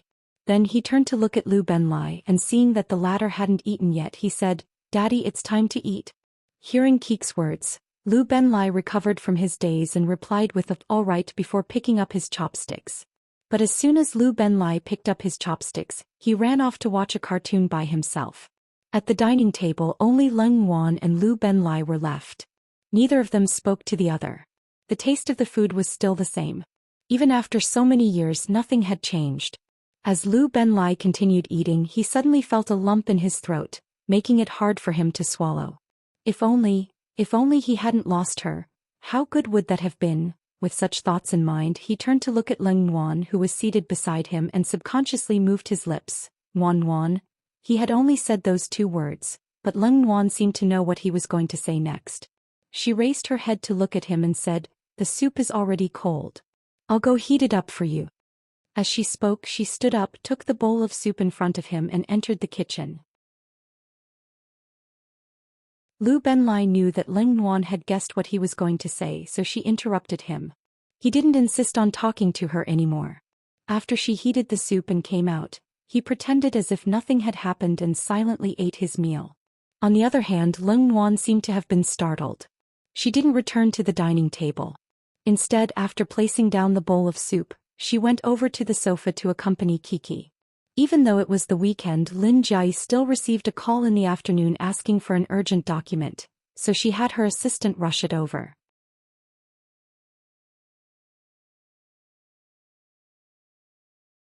Chapter 1071. By the time the assistant changed into slippers and rushed into the study with the documents in hand, Lin Jai heard some movement and gestured for her to sit on the sofa by the side for a moment before continuing typing furiously on her laptop. Roughly 10 minutes later, Lin Jai was finally done with her work. She raised her head to look at her assistant and asked, "Have you brought the documents?" The assistant hurriedly stood up and passed the documents over to her. "Is this the one?" Lin Jai didn't say a word. She tore open the folder, took out the documents inside and browsed through them briefly before nodding. "That's right, it's this one. Thank you for your hard work."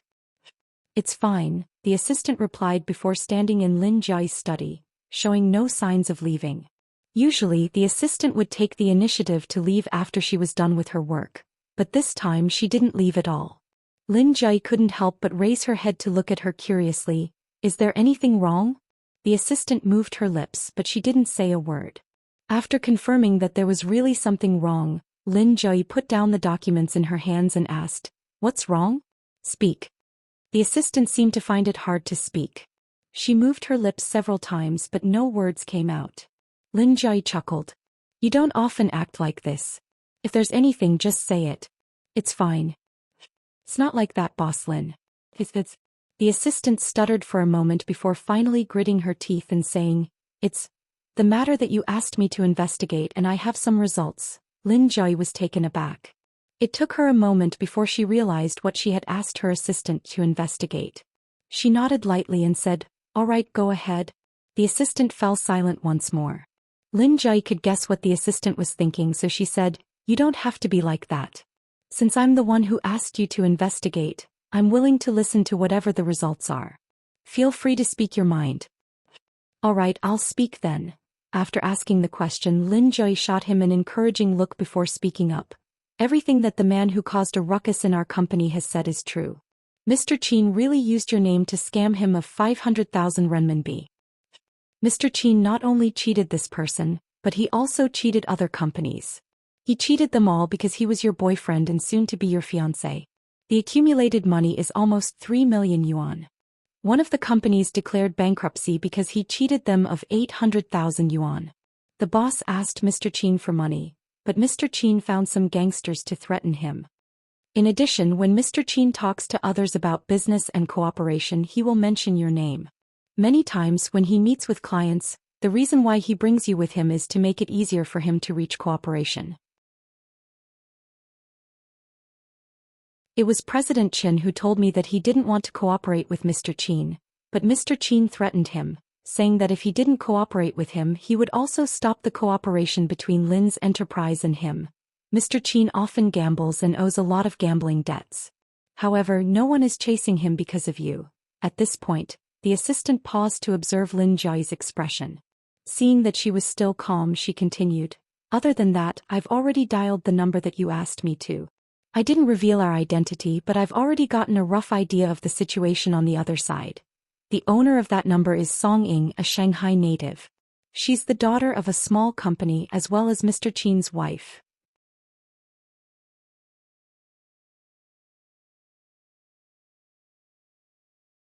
Chapter 1072. The caller's name is Song Ying. She's from Shanghai and she's the daughter of a small company. She's also Mr. Qin's wife. Mr. Qin's wife. After saying those words, the assistant subconsciously assessed Lin Jai from head to toe. Her young and pretty face didn't reveal much emotion, but her fingertips, which were resting on the table, visibly trembled. Her boyfriend who had proposed to her had already married someone else. No one would be able to accept this, right? The assistant didn't know whether she should continue speaking or not. The study was silent for a moment before Lin Jai raised her head and glanced at her assistant. Her voice was calm and emotionless, and then, It was rare for the assistant to see Lin Jui in such a state, and she was so frightened that she didn't dare to speak anymore. Lin Jui frowned when she didn't hear anything else. Before Lin Jui could say anything, the assistant hurriedly said, Mr. Qin has been married to Miss Song for 10 years. According to Miss Song, 11 years ago, when Mr. Qin was still studying in the United States, he met her on a blind date. After that, Mr. Qin pursued her. 1 year later they got married. After their blind date, Mr. Qin never returned to the United States. In other words, he gave up on his studies in the United States. Miss Song said that Mr. Qin has always been good to her, and he took great care of her after their marriage. He would give her a small gift every 3 days and a big surprise every half a month. Miss Song also said that she was very satisfied and happy with her marriage. In the 3rd year of their marriage, Miss Song got pregnant. But unfortunately, due to her constitution, she suffered a natural miscarriage less than 3 months into the pregnancy. From then on, Miss Song's body became a little frail, and the doctor said that it would be difficult for her to conceive again. However, Mr. Qin didn't despise her because of this. This marriage lasted for 9 years, and in these 9 years they rarely quarreled. Miss Song's father was getting on in years, and seeing that Mr. Qin treated Miss Song well, he handed over the family business to Mr. Qin in the 7th year of their marriage. In the first 2 years, Mr. Qin treated Miss Song very well, but in the 9th year of their marriage, due to Mr. Qin's mistake, the company suffered heavy losses. Miss Song's father even gave Mr. Qin a huge pension, but it didn't solve the problem. From then on, Miss Song said that Mr. Qin spent less and less time at home, and he didn't treat her as well as before.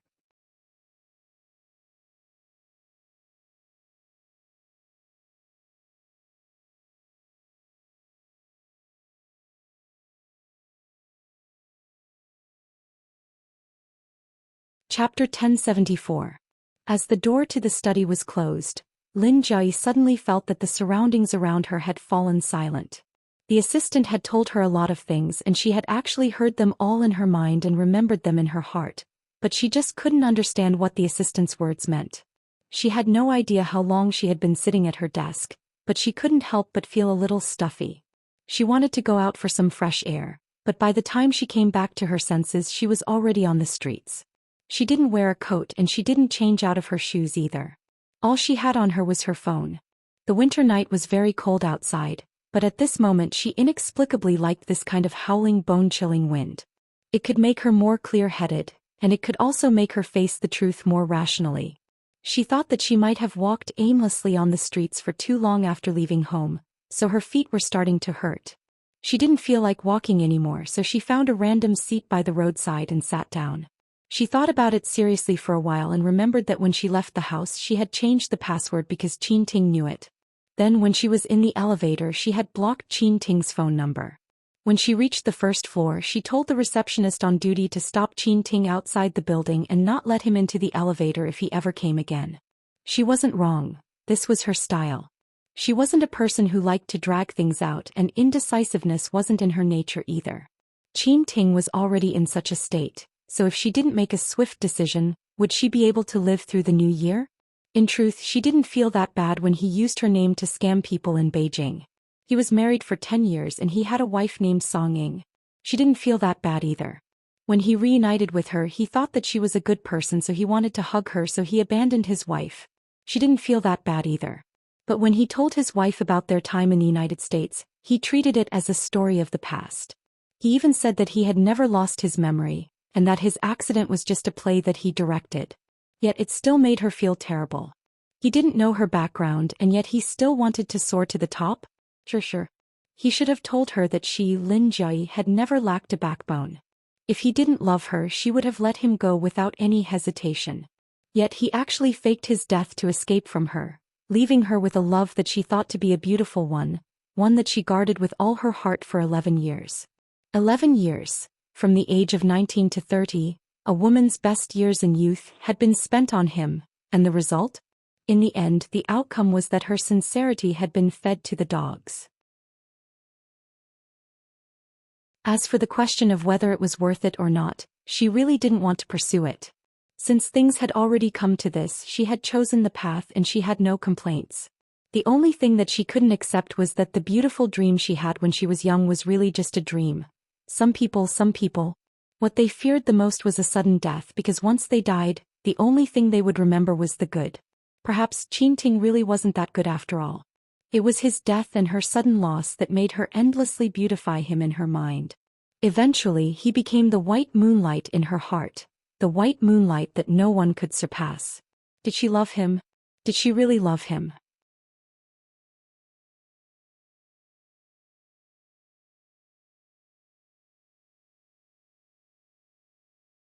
But you're right, the GPS is pretty stupid. Lin Joy muttered under her breath as she poured another cup of wine. If I were to toast the navigator with this cup of wine, I'd be a fool, and a big fool at that. This cup of wine is for the moonlight, for the morning sun, for freedom, for love. This last cup of wine to tomorrow. Tomorrow will be even better. Yes, that's right. Tomorrow will be better. As Lin Joy said those words, she slumped onto the table, completely motionless. Miss Lin, Miss Lin. The owner of the bar walked up to her and called her name a few times. Seeing that she didn't respond, he thought about Xia Shangzhou, who used to accompany her here often. He pulled out his phone and called Xia Shangzhou.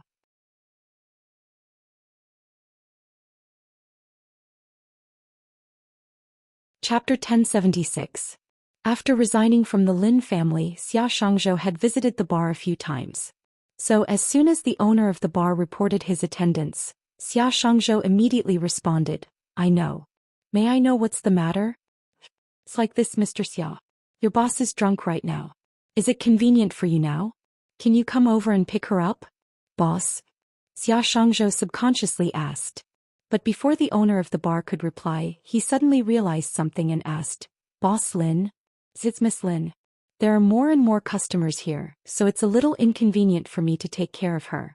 Besides, she's alone and I'm afraid that something might go wrong, so, before the owner of the bar could finish his words, Xia Shangzhou had already interjected, I understand. Help me take care of her for half. No, 15 minutes will do. I'll be there right away. No problem. 15 minutes is fine. Besides, Miss Lin can be considered as half a friend of mine. Thank you. I'll see you later then. See you later. As soon as the owner of the bar said those words, Xia Shangzhou hung up the call. The owner of the bar leaned over to Lin Joy and called her a few times, hoping to wake her up and have her rest in the lounge at the back. However, there was no response from her at all, so he called for a waiter to help keep an eye on Lin Joy before heading back to the bar counter to continue mixing drinks. In truth, it had only been 10 minutes since the door of the bar was pushed open, and the travel-worn Xia Shangzhou barged in. Mr. Xia. Hearing the commotion, the owner of the bar raised his head to look at the door and instinctively greeted him. But before he could finish his words, Xia Shangzhou had already rushed up to him and asked, Where is she? Before the owner of the bar could point her out to Xia Shangzhou had already scanned the surroundings before his eyes finally fell on Lin Jie, who was seated by the window. I'll go take a look at her first, Xia Shangzhou said as he began walking toward Lin Jie. Boss Lin. Xia Shangzhou called out to Lin Jie several times, but there was no response from her at all. Damn, he was really drunk to the point of unconsciousness. With such thoughts in mind, Xia Shangzhou glanced at the table and saw that it was filled with empty bottles. A deep frown appeared on his forehead. Did she drink all of this? Why did she drink so much? Even before she met Enchanting, she had never drunk herself to this extent on the anniversary of Enchanting's death. Boss Lin. He tried calling out to Lin Jie a few more times, but she was still slumped over the table, not moving at all. Thus he turned around and walked back to the bar counter. He turned to the owner of the bar and asked, How much is it? I'll give you the bill first. The bar owner handed Xia Shangzhou a bill. Xia Shangzhou took out his wallet and looked at the amount. Suddenly he froze in the middle of taking out his card. In just a few seconds he stuffed his wallet back into his pocket. Can I use WeChat? Sure. Hearing the owner's reply, Xia Shangzhou sent a message to Lu Benlai. It didn't take long for Lu Benlai to send him a message. It was a transaction record, and after receiving it, Xia Shangzhou passed his phone over to the owner of the bar to settle the bill.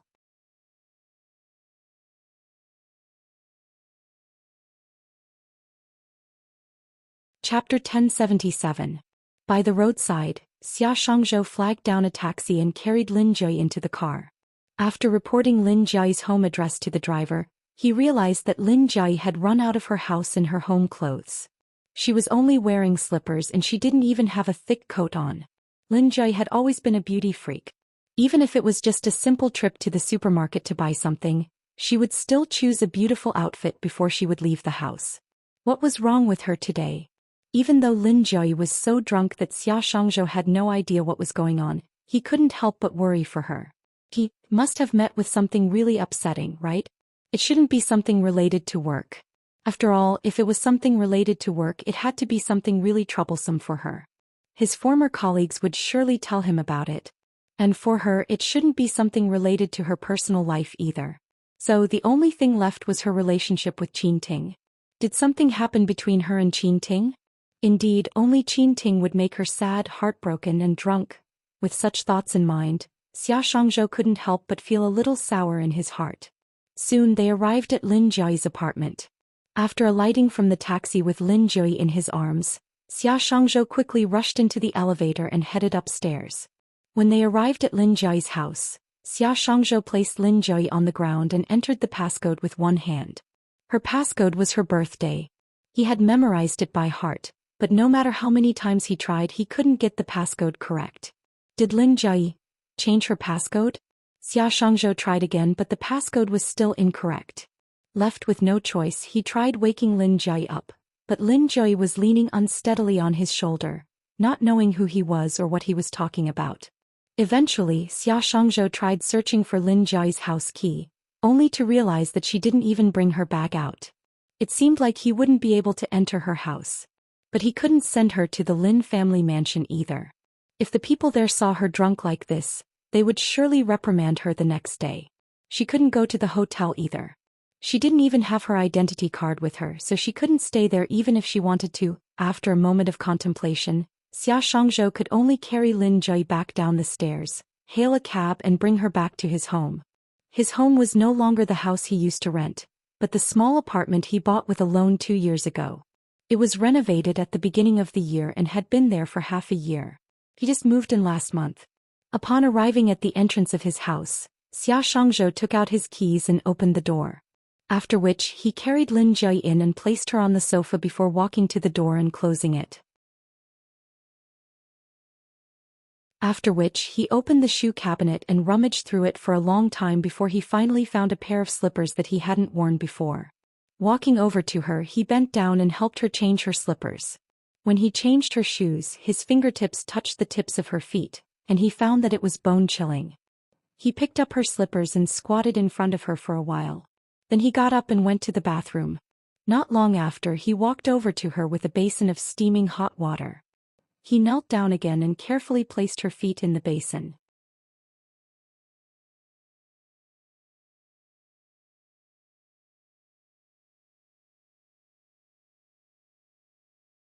She didn't show any signs of waking up, but he didn't stay there any longer. He tiptoed up, grabbed a glass of water and left the bedroom. He lay down on the sofa and closed his eyes to catch up on sleep. After lying down for a while, he suddenly placed his hand on his chest, where she had been sleeping the whole night. At 8 o'clock, Xia Shangzhou was woken up by his alarm. He pushed open the bedroom door and took a look inside, only to see Lin Jia sleeping soundly on the bed.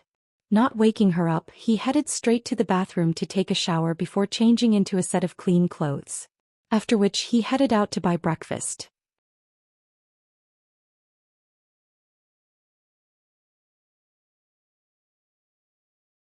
Chapter 1079. By the time he returned, he had just pushed open the door when he heard some commotion coming from the master bedroom. He quickly grabbed his slippers and prepared to head over to take a look. But before he could change into his slippers, a scream of shock sounded from the master bedroom, followed by a vulgar curse. Following which, the door to the master bedroom was abruptly flung open, and a barefooted Lin Jia dashed out from within. Upon seeing Xia Shangzhou standing at the door, Lin Jia's bristling hair immediately calmed down. You were the one who brought me back last night?" Xia Shangzhou replied with an before staring at Lin Jia's bare feet. "Boss Lin, my floor is very dirty." Lin Jia snorted coldly before returning to the master bedroom. She put on her slippers and walked out again. "Navigator, these slippers are yours, right?" They're so big. But I do like the color. My head hurts. Do you have water to drink? Forget it, do you have any clothes? Lend me a set. I want to take a bath first. The stench of alcohol is really suffocating me. Following Lin Jia's words, a large bag was passed over to her. Xia Shangzhou, when I went to buy breakfast earlier, I bought it from a random supermarket by the roadside. The supermarkets are only open for 24 hours at the moment, so the goods aren't that good. You should make do with this first. I'll send you home later so that you can take another bath. Lin Jia didn't respond to Xia Shangzhou's words. Instead, she opened the bag and saw that it was filled with toiletries and pajamas. After which, she waved at Xia Shangzhou and walked into the bathroom. After Lin Jia came out of the bathroom, Xia Shangzhou called her over for breakfast. Lin Jia seemed to be in a good mood as she walked over. Looking at the breakfast that Xia Shangzhou had placed on the table, she grabbed a dumpling with her hand and stuffed it into her mouth. As she ate, she mumbled After swallowing the dumpling, she remarked, "It's so delicious." Looking at Lin Jia's delighted expression, Xia Shangzhou's expression turned even more grim. She was clearly acting the same way last night, but she woke up in such a state. Was she putting on an act? Lin Jia didn't stand on ceremony. She pulled out a chair and sat down, then began eating her breakfast. As she ate, she noticed that Xia Shangzhou was staring at her in a daze, so she pointed to the chair and said, "What are you standing there for? Let's have breakfast." Xia Shangzhou sat down and picked up his chopsticks. After taking 2 bites, he turned to Lin Jia and said, "Boss Lin." Lin Jia looked around Xia Shangzhou's house and remarked, "You moved in? Why didn't you tell me? This house is a little small, but it's still quite cozy." The words that Xia Shangzhou was about to say were swallowed back by Lin Jia. "That lamp is from the shop I recommended to you. Did their boss give you a discount?" Oh, I like that desk too. Alright, Navigator, your house is just like that one. Although it's small, it has all the essentials, Boss Lin. Xia Shangzhou finally spoke up, interrupting Lin Jia's evaluation of his house. Lin Jia quickly shut her mouth. But before Xia Shangzhou could ask any further, Lin Jia had already guessed what he was going to say and replied, "I'm fine. Enchanting and I. To be more precise, I made a unilateral decision. We broke up. But my unilateral decision is the end. In other words, I broke up with Enchanting and will have nothing to do with her in the future."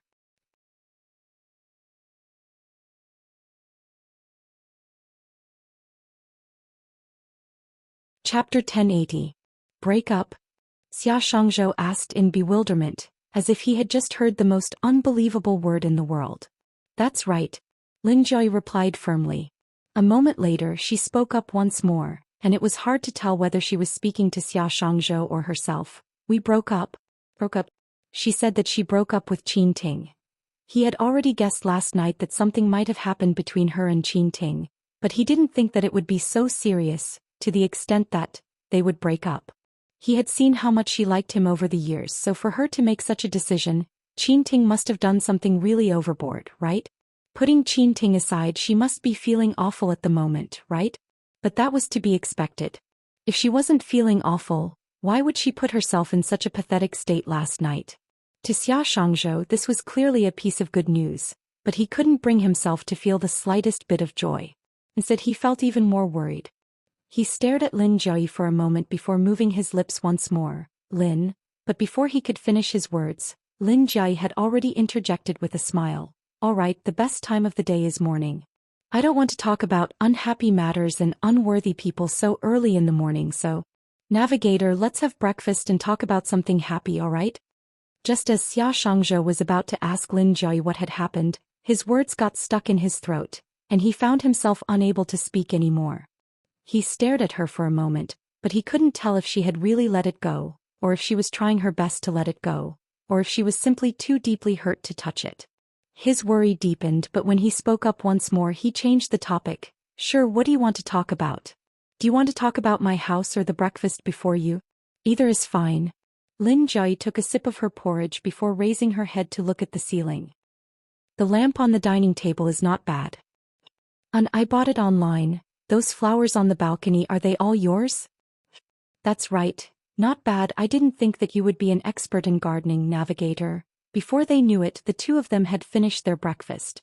It was about time for Xia Shangzhou to go to work, But he wasn't in a hurry to leave. Instead, he stared at Lin Jiayi intently and asked, "How do you intend to spend the day?" If she guessed correctly, Enchanting would definitely go to the company or home to look for her if she couldn't get in touch with her.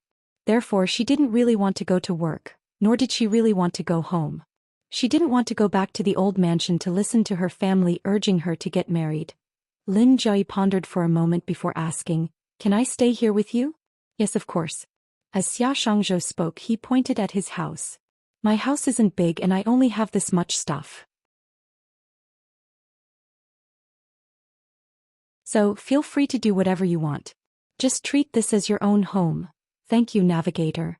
Lin Jiayi shot Xia Shangzhou a radiant smile. Xia Shangzhou blinked and looked at the nearby desk. "Do you know how to use a computer?" "Forget it, I'll write down the password for you. If you want to use it, just use it yourself. The remote control for the TV is also on the desk in the box next to the mouse."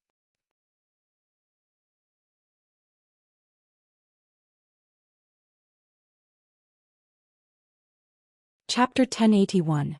I might not be able to make it back for lunch, so you can order takeout. I've written down the address for you as well. If you find it troublesome, you can give me a call and tell me what you want to eat. I'll order it for you. He added another line of words beneath the number. After putting down his pen, he was intending to head to work. But as soon as he walked over to the sofa, before he could even tidy up his documents, he suddenly remembered that other than her phone, she didn't have anything else with her. So he turned to Lin Jiayi and asked, "Is there anything you need?" "There's no hurry, you can take your time to think about it. Send it to my WeChat and I'll buy it for you when I get back from work tonight."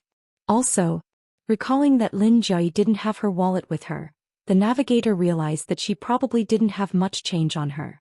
While it was convenient to use her phone to pay for things outside, it was still safer to have some money on hand. Thus he took out his wallet and took out a few red notes. He walked over to the dining table and placed them before Lin Jiayi. "Take this money. If you're bored at home, you might need it when you head out."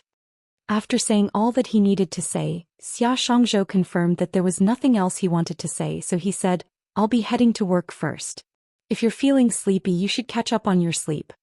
While Zhang Xian was chattering away, Lin Jiayi had been staring at him silently the entire time. However, upon hearing those words, she looked at him with a smile on her face and nodded her head lightly. Xia Shangzhou was still worried, and he was just about to nag a little more when he saw Lin Jiayi's gentle expression, and those words died in his throat. Looking at her smiling face, he fell silent for a moment before finally saying, "I'll be leaving now." Then he turned around and left the house. It was a long time after the door closed that Lin Jiayi finally came back to her senses. She slowly lowered her gaze and looked at the few notes he had left on the table. Ever since she was young, other than her grandfather, her father, and the ATM, there had never been a man who gave her money to spend. The navigator was the first. But then again, the navigator was really too stingy to only give her 500 renminbi. With such thoughts in mind, Lin Jiayi picked up the 500 renminbi note and waved it in front of her face before stuffing it into the pocket of her pajamas. This seemed to be the first man's money she had ever asked for, aside from her grandfather, father, and ATM machines.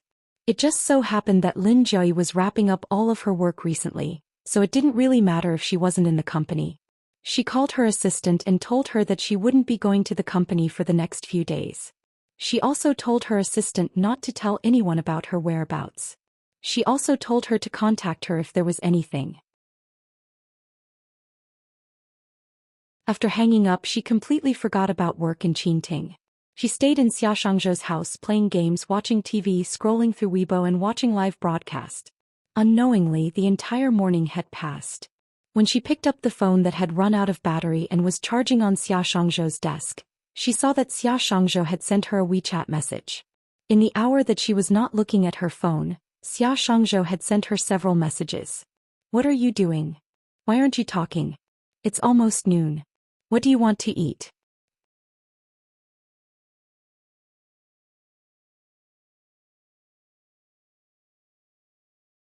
Chapter 1082.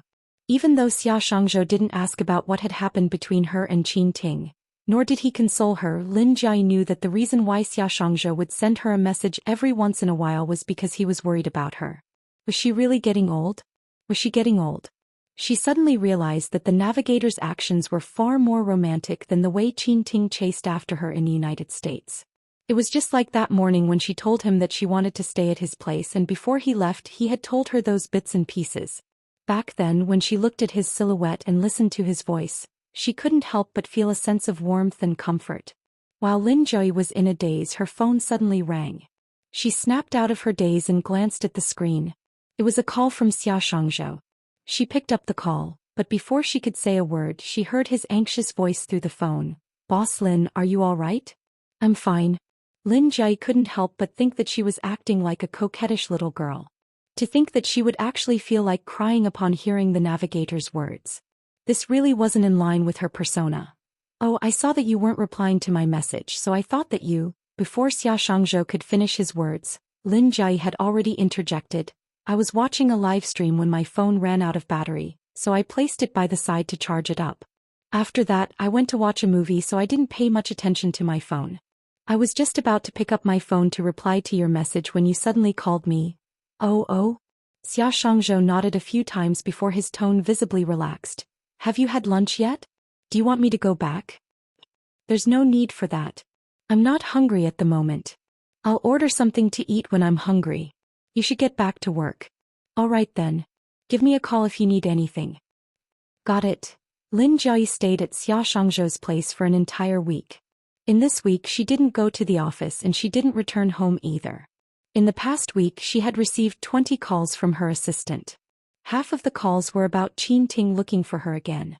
Her assistant had also suggested to her that she should lay her cards on the table with Enchanting as soon as possible, but without even thinking about it she rejected her assistant's suggestion. Back then Enchanting had lied to her for 10 years, and it had only been a few days since then, and yet he was already thinking of freeing Enchanting. She, Lin Jui, wasn't an easygoing person. She didn't want Enchanting to know that she knew all of his trump cards, so she intentionally left him hanging so that he would think that there was still hope for her.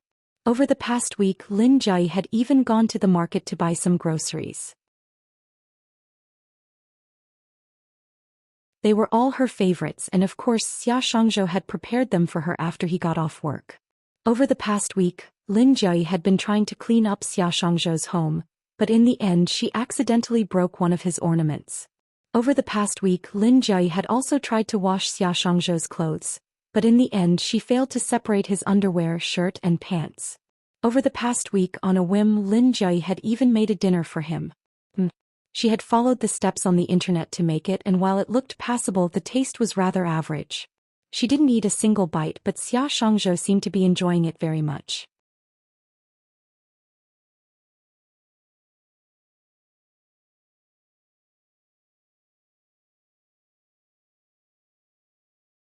It was a few photos.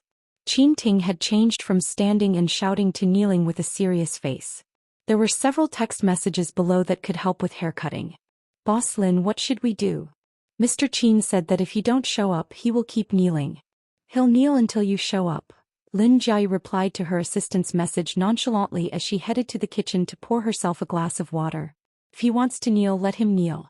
However, I want you to have the security escort him out and make him kneel on the streets.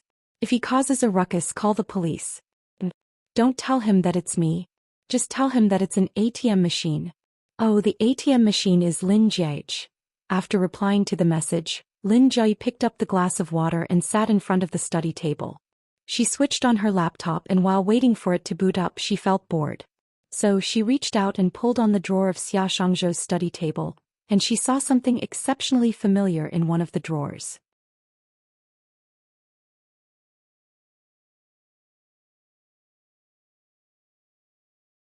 Chapter 1084. After replying to the message, Lin Jui picked up a cup of water and sat in front of the study table. She switched on her laptop and out of boredom she reached out to pull on the drawer of Xia Shangzhou's study table. Then she saw something exceptionally familiar in one of the drawers. It was a hair clip. Frowning, she picked up the hair clip and raised it to her eyes to examine it carefully. The hair clip was a little old, and it was a pearl style that was popular a few years ago. She remembered that a few years ago, before this hair clip became popular, she had bought a pair of these from a designer she was familiar with. After a long period of time, there were quite a few female celebrities who wore this style of hair clip while posing at the airport, and they became popular for a very long time. However, when this hair clip became popular, she lost one of them, so the other one became useless. With such thoughts in mind, Lin Jai muttered in bewilderment. She brought the hairpin closer to examine the pearl on it, and it was only when she noticed that there was indeed a very, very small flaw on it that she realized that it was her hairpin. It was no wonder why she found it familiar. If she recalled correctly, it was the third year that the navigator had been by her side when this hair clip became popular. There were many things that she didn't want that she would casually throw into the trash can or pass to the navigator to get rid of them for her. So, in truth, the navigator didn't lose this hair clip but kept it for herself? With such thoughts in mind, Lin Joy lowered her head to look at the drawer and saw a paper bag inside. She hesitated for a moment before opening it, and just as she had guessed, the miscellaneous items inside were all hers. The fountain pen that she didn't use, her hair tie, the necklace that she despised, the bolster that she suddenly didn't like, the cup that she had discarded because of her love for the new. Lin Joy didn't even flip through a single one of them before she felt something pressing against her heart, causing a shudder that she couldn't tell whether it was pain or soreness. The navigator must be sincere toward me, right? He must be, right? He must really, really like me, right? That's why he would keep all of the things that she didn't want, treating them as treasures. There were many people who liked her, but there was only one person who loved her so passionately, reluctantly, persistently, and secretly. There were many things that happened once, and if there was a second time, there would be a third time. For example, at the very start, when Lu Benlai pursued Leng Nuan only wanted to reject him. But eventually she couldn't bring herself to do so, so she spoke to Lu Benlai for the first time, and after that there was a second and a third. Later on, when Leng Nuan clearly didn't want to give Lu Benlai a chance, she still relented and said that she would give him a chance if it snowed on Christmas. She would become his girlfriend, and she fell deeply in love with him.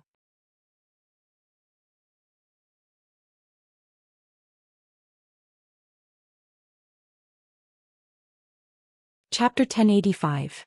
Kiki pleaded with her for the entire night, and her heart softened. That night, when she learned that the person behind the phone number was Lu Benlai, she gave Lu Benlai a call for the first time and asked him if he was free to participate in the parent-child activities organized by Kiki's kindergarten. Without any hesitation, Lu Benlai agreed to it. When she told Lu Benlai the date and time, Lu Benlai replied in English.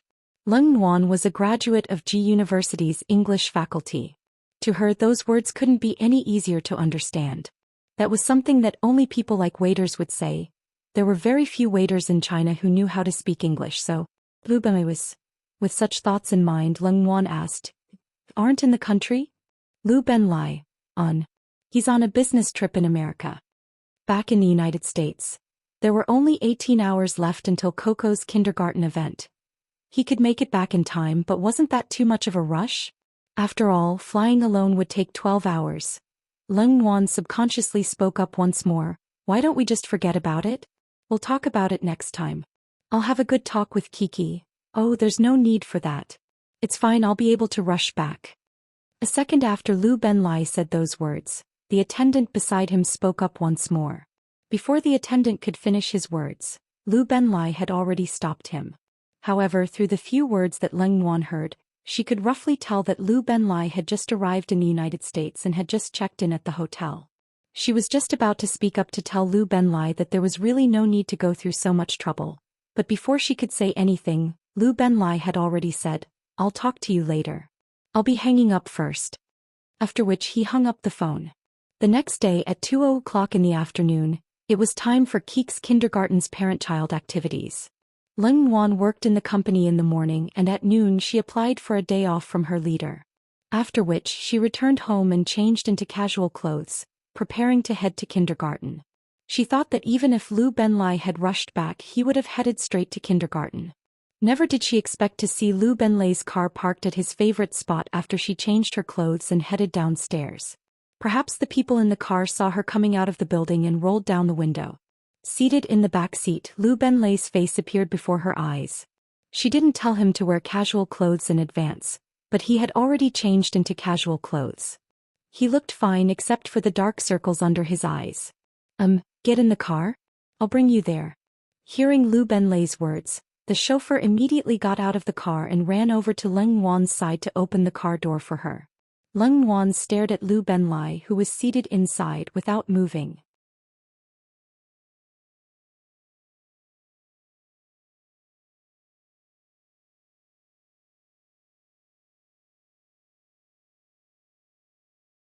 Chapter 1086.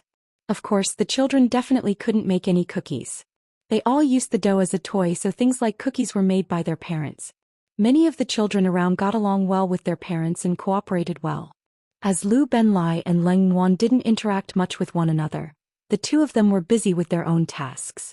As a result, they weren't as fast as their parents. On top of that, it was inevitable that they would be flustered and their work was a little messy. At first, little Kiki was quite happy. After all, it was the first time her parents had accompanied her to kindergarten for a parent-child activity.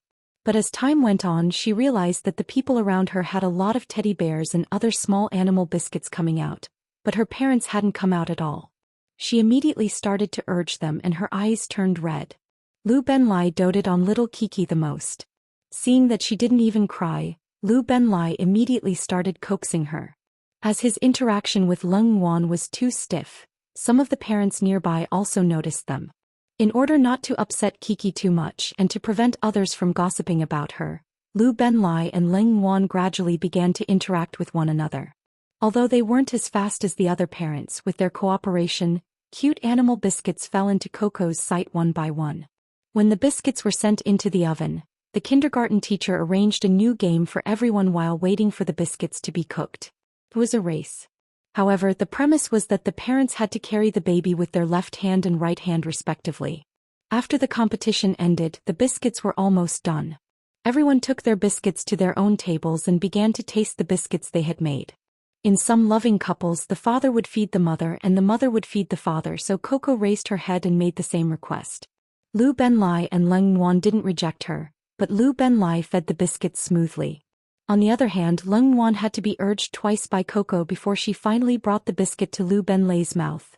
Lin Shi was Leng Ke's desk mate, so the two of them were sitting right next to each other. Seeing this sight, while munching on the biscuits she had made, Shi Yao leaned over to Lin Jie's ear and asked gleefully, "How is it? Do you think my idea is particularly good? With a child around, it's the easiest to ease the atmosphere and promote affection." Good my ass. For this parent-child activity, not only did he send so many ovens to the kindergarten, he even spent money to hire a baker. That was what Lin Jie was thinking, but he had always adhered to the principles of a married couple. 1. The wife was always right, and 2. When the wife was wrong, he immediately replied without any hesitation, "My dear wife is right. Yes, my dear wife is right." Lin Jie, who hadn't eaten a single biscuit yet, lowered his head to look at the baking tray and saw that there was only one biscuit left.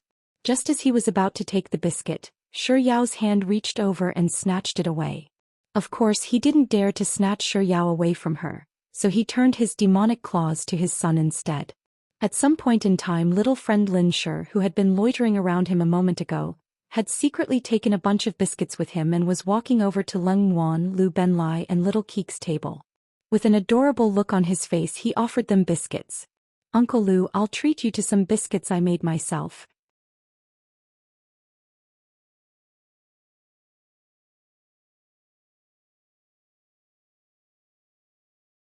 Chapter 1087.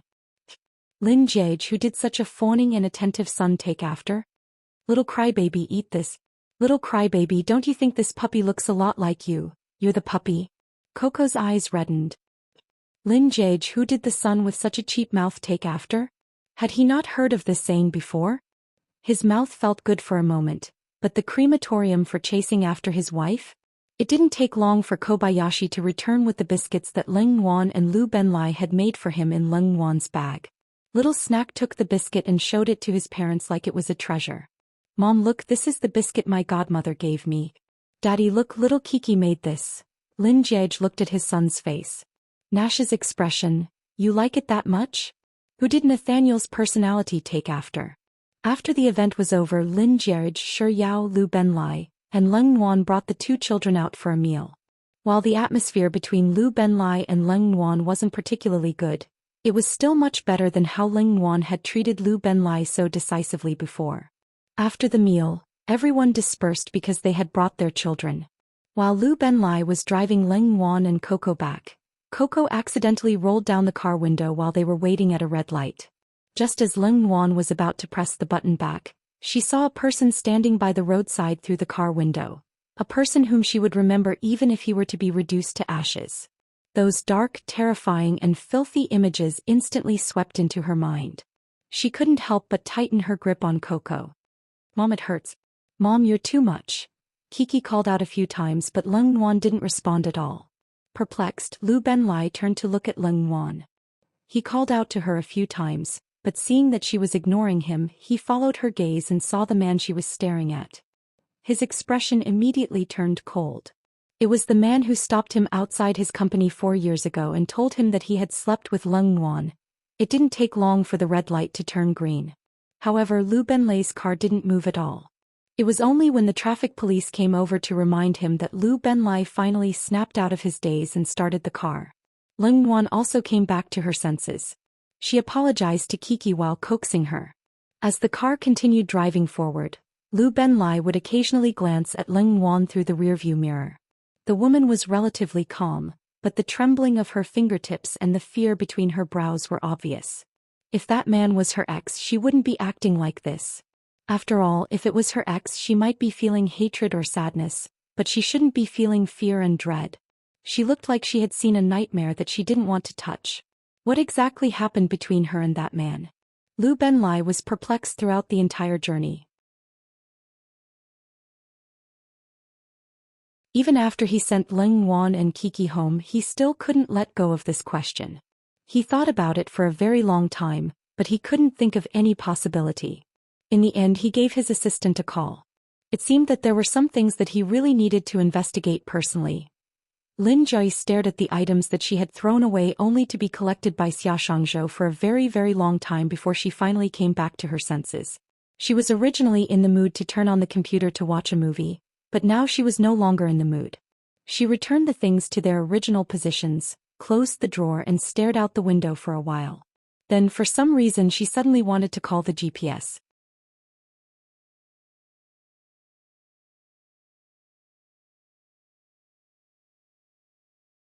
Chapter 1088.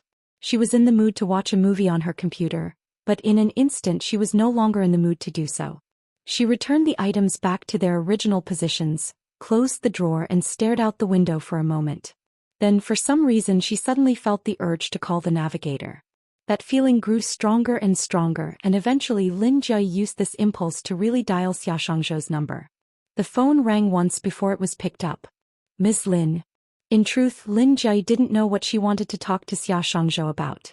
She just wanted to make this call, so when she heard Xia Shangzhou's voice, she didn't know what she should say. Perhaps it was due to the lack of response from her end. Xia Shangzhou spoke up once more. "Ms. Lin?" "Ms. Lin." Lin Jia suddenly knew what she was going to say. "Navigator, I'm not your superior anymore, so can you stop calling me Ms. Lin? You're making it sound like I'm working even when I'm on vacation." Xia Shangzhou replied with the "all right" before he stumbled. He didn't know what he should call her. Sin, Lin Jai, Sis Jai, or the Jai that he only dared to call her in his heart. This time it was Xia Shangzhou who fell silent. Lin Jai asked, "Why aren't you speaking?" "Nothing," Xia Shangzhou replied. "I'm just thinking about how I should address you. As long as you don't call me Ms. Lin, you can call me whatever you want." Lin Jai tilted her head to the side and pondered for a moment before speaking up once more. "Don't call me Miss Lin either. And don't call me Big Sis Lin either. Makes me think of Little Sis Lin. Why don't I?" Lin Jai was just about to suggest calling her Big Sis Jai like Shi Yao did, but before she could say anything she suddenly froze. It was precisely because the navigator had called her Ms. Lin that she didn't like the sense of alienation that she felt from him, so she wanted him to change the way he addressed her. "Big Sis Jai." This title was fine for Yao Yao, but it still felt a little weird when it was used on the navigator. Before Lin Jai could continue, Xia Shangzhou asked in bewilderment, "What did you say after that? Is there no signal? Why didn't I hear anything?" "I see." Lin Jai, who hadn't said a single word at all, nodded. She reined in her wandering thoughts and said, "How about this, navigator, you can call me Jai." "That's right. Jai. That sounds much better than Sis Jai." As Lin Jai nodded her head in approval, A resounding snap sounded from Xia Shangzhou's side. Lin Jui asked, "What's that sound?" "It's nothing, the dog accidentally knocked something over," Xia Shangzhou said as he bent over and rubbed his knee. "Oh, it's settled then. Don't call me Boss Lin anymore, just call me Jai instead," Lin Jai said with a smile. Then, as if teasing a snack, she turned to the phone and said, "Come, navigator, call me Jai." After saying those words, Lin Jai suddenly felt as if she wasn't toying with the GPS as a snack but a little brother. Could it be that she was old and the old auntie's potential as a female gangster had been unearthed?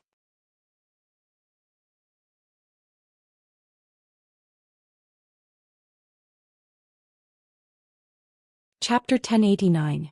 His voice was soft and deep. Lin Jai's mind jolted by the word Jai. Jai. Xia Shangzhou's voice echoed in her ears. She couldn't even remember how many times she had repeated it, but she soon realized that her heart was beating really fast, and her lips couldn't help but curl up into a smile. She never knew that her name could be called out in such a pleasant manner. It was even more pleasing to the ears than the music she played when she won a piano competition back when she was younger. There were many people who called her Ji, including Enchanting.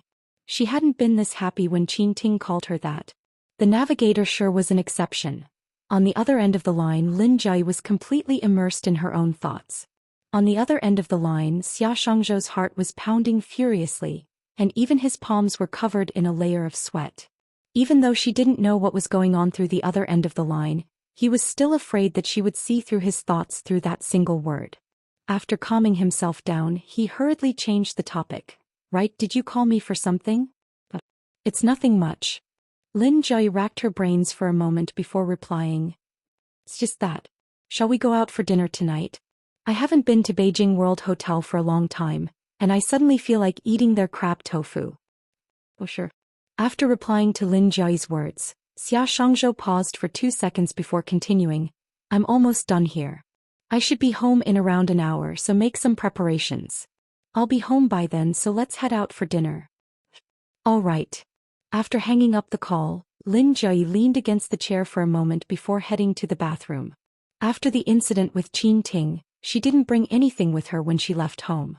So after her shower, she rummaged through Xia Shangzhou's sink for a long time before she finally found a moisturizing cream and applied it on her face. After putting on her clothes, she opened the windows to feel the temperature outside, and she realized that it was much colder than it had been a few days ago. So she walked over to the wardrobe and opened it, intending to find Xia Shangzhou's thick coat to wear. Just like when she was in her own house, she tried on every single one of Xia Shangzhou's coats and looked at them in the mirror. As she took off the clothes one by one, she saw a neat row of boxes in his closet. Judging from the packaging, they were all luxury brands such as LV, Chanel, Gucci, Miu Miu, and her favorite Hermes. Why did the navigator have so many luxurious boxes? Is there something inside or not? Curious, Lin Jai stretched out her hand, pulled out a box and opened it. There was a pair of high heels inside. She knew that these were the most popular pair of shoes from the summer 2 years ago. She had been paying attention to them ever since the trailer was released, and she had even bought a pair of them. So it was not an empty box. With such a thought in mind, Lin Jai took out another box, and within it was a bracelet of the same design as well. Lin Jai continued to draw from the box, and this time she found a wallet in it. It was still the wallet that she liked in the past.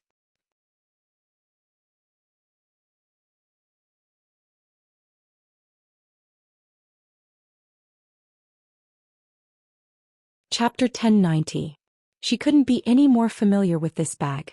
She had posted it on her moments a while ago, and Enchanting had even bought it for her later on. If she recalled correctly, on the day she received Enchanting's bag, Navigator had coincidentally returned from his business trip, and she had seen a Chanel box on his desk. Back then he had told her that it was a gift that his younger sister had asked him to bring for her. She didn't know if the box she saw that day was this box. Putting aside whether his younger sister really asked him to bring a gift for her or not, even if the box I saw that day really belonged to his younger sister, why would he collect so many luxurious items? Not to mention they are all luxurious items for women. Lin Jai's doubts deepened. She continued to open the boxes, and every single item she opened was something that she had once liked. Isn't this a little too much of a coincidence? They are all things that I used to like. Lin Jai casually picked up a jewelry box containing earrings, opened it, closed it, and then opened it again. She played around with the box absent-mindedly for a moment before accidentally dropping the packaging from the box. She hurriedly picked up the packaging, and just as she was about to put it back into the box, she realized that there was a note on the floor together with the packaging. Lin Jai picked it up in bewilderment and saw a line of tiny words written on it. She recognized it as Xia Shangzhou's handwriting. When I sent her home today, she was chatting with her friend in the car and she said that she liked this earring. After I sent her home, I happened to pass by SKP on my way back. It wasn't closed yet, so I went in to take a look and I didn't expect to see this earring that had just arrived. So I bought it. But just like before, there's no reason for me to give it to her. Ungiven gift 8. It can't be that there's a note in every box, can it? With this thought in mind, Lin Jai began flipping through the boxes once more. When I accompanied her to the client's office, she was reading fashion magazines and saw the latest clothes. She seemed to like them and said that she would see if she could buy them when she went on a business trip to Hong Kong. In the end, she had something to do and couldn't go on a business trip to Hong Kong. I went alone and went to several shopping malls when I was free. Finally, I found this dress. But even if I bought it, I still didn't have the right to give it to her. I saw her post on WeChat Moments. She said that she liked the latest model of this bag. I paid special attention to it for a long time and finally ordered it. But before I got the bag, she had already bought it and carried it for a week. Actually, there was no need to buy it. Even if she bought it, no one would use it. But she still bought it. She doesn't understand herself. This bracelet is quite beautiful, but it's also quite expensive.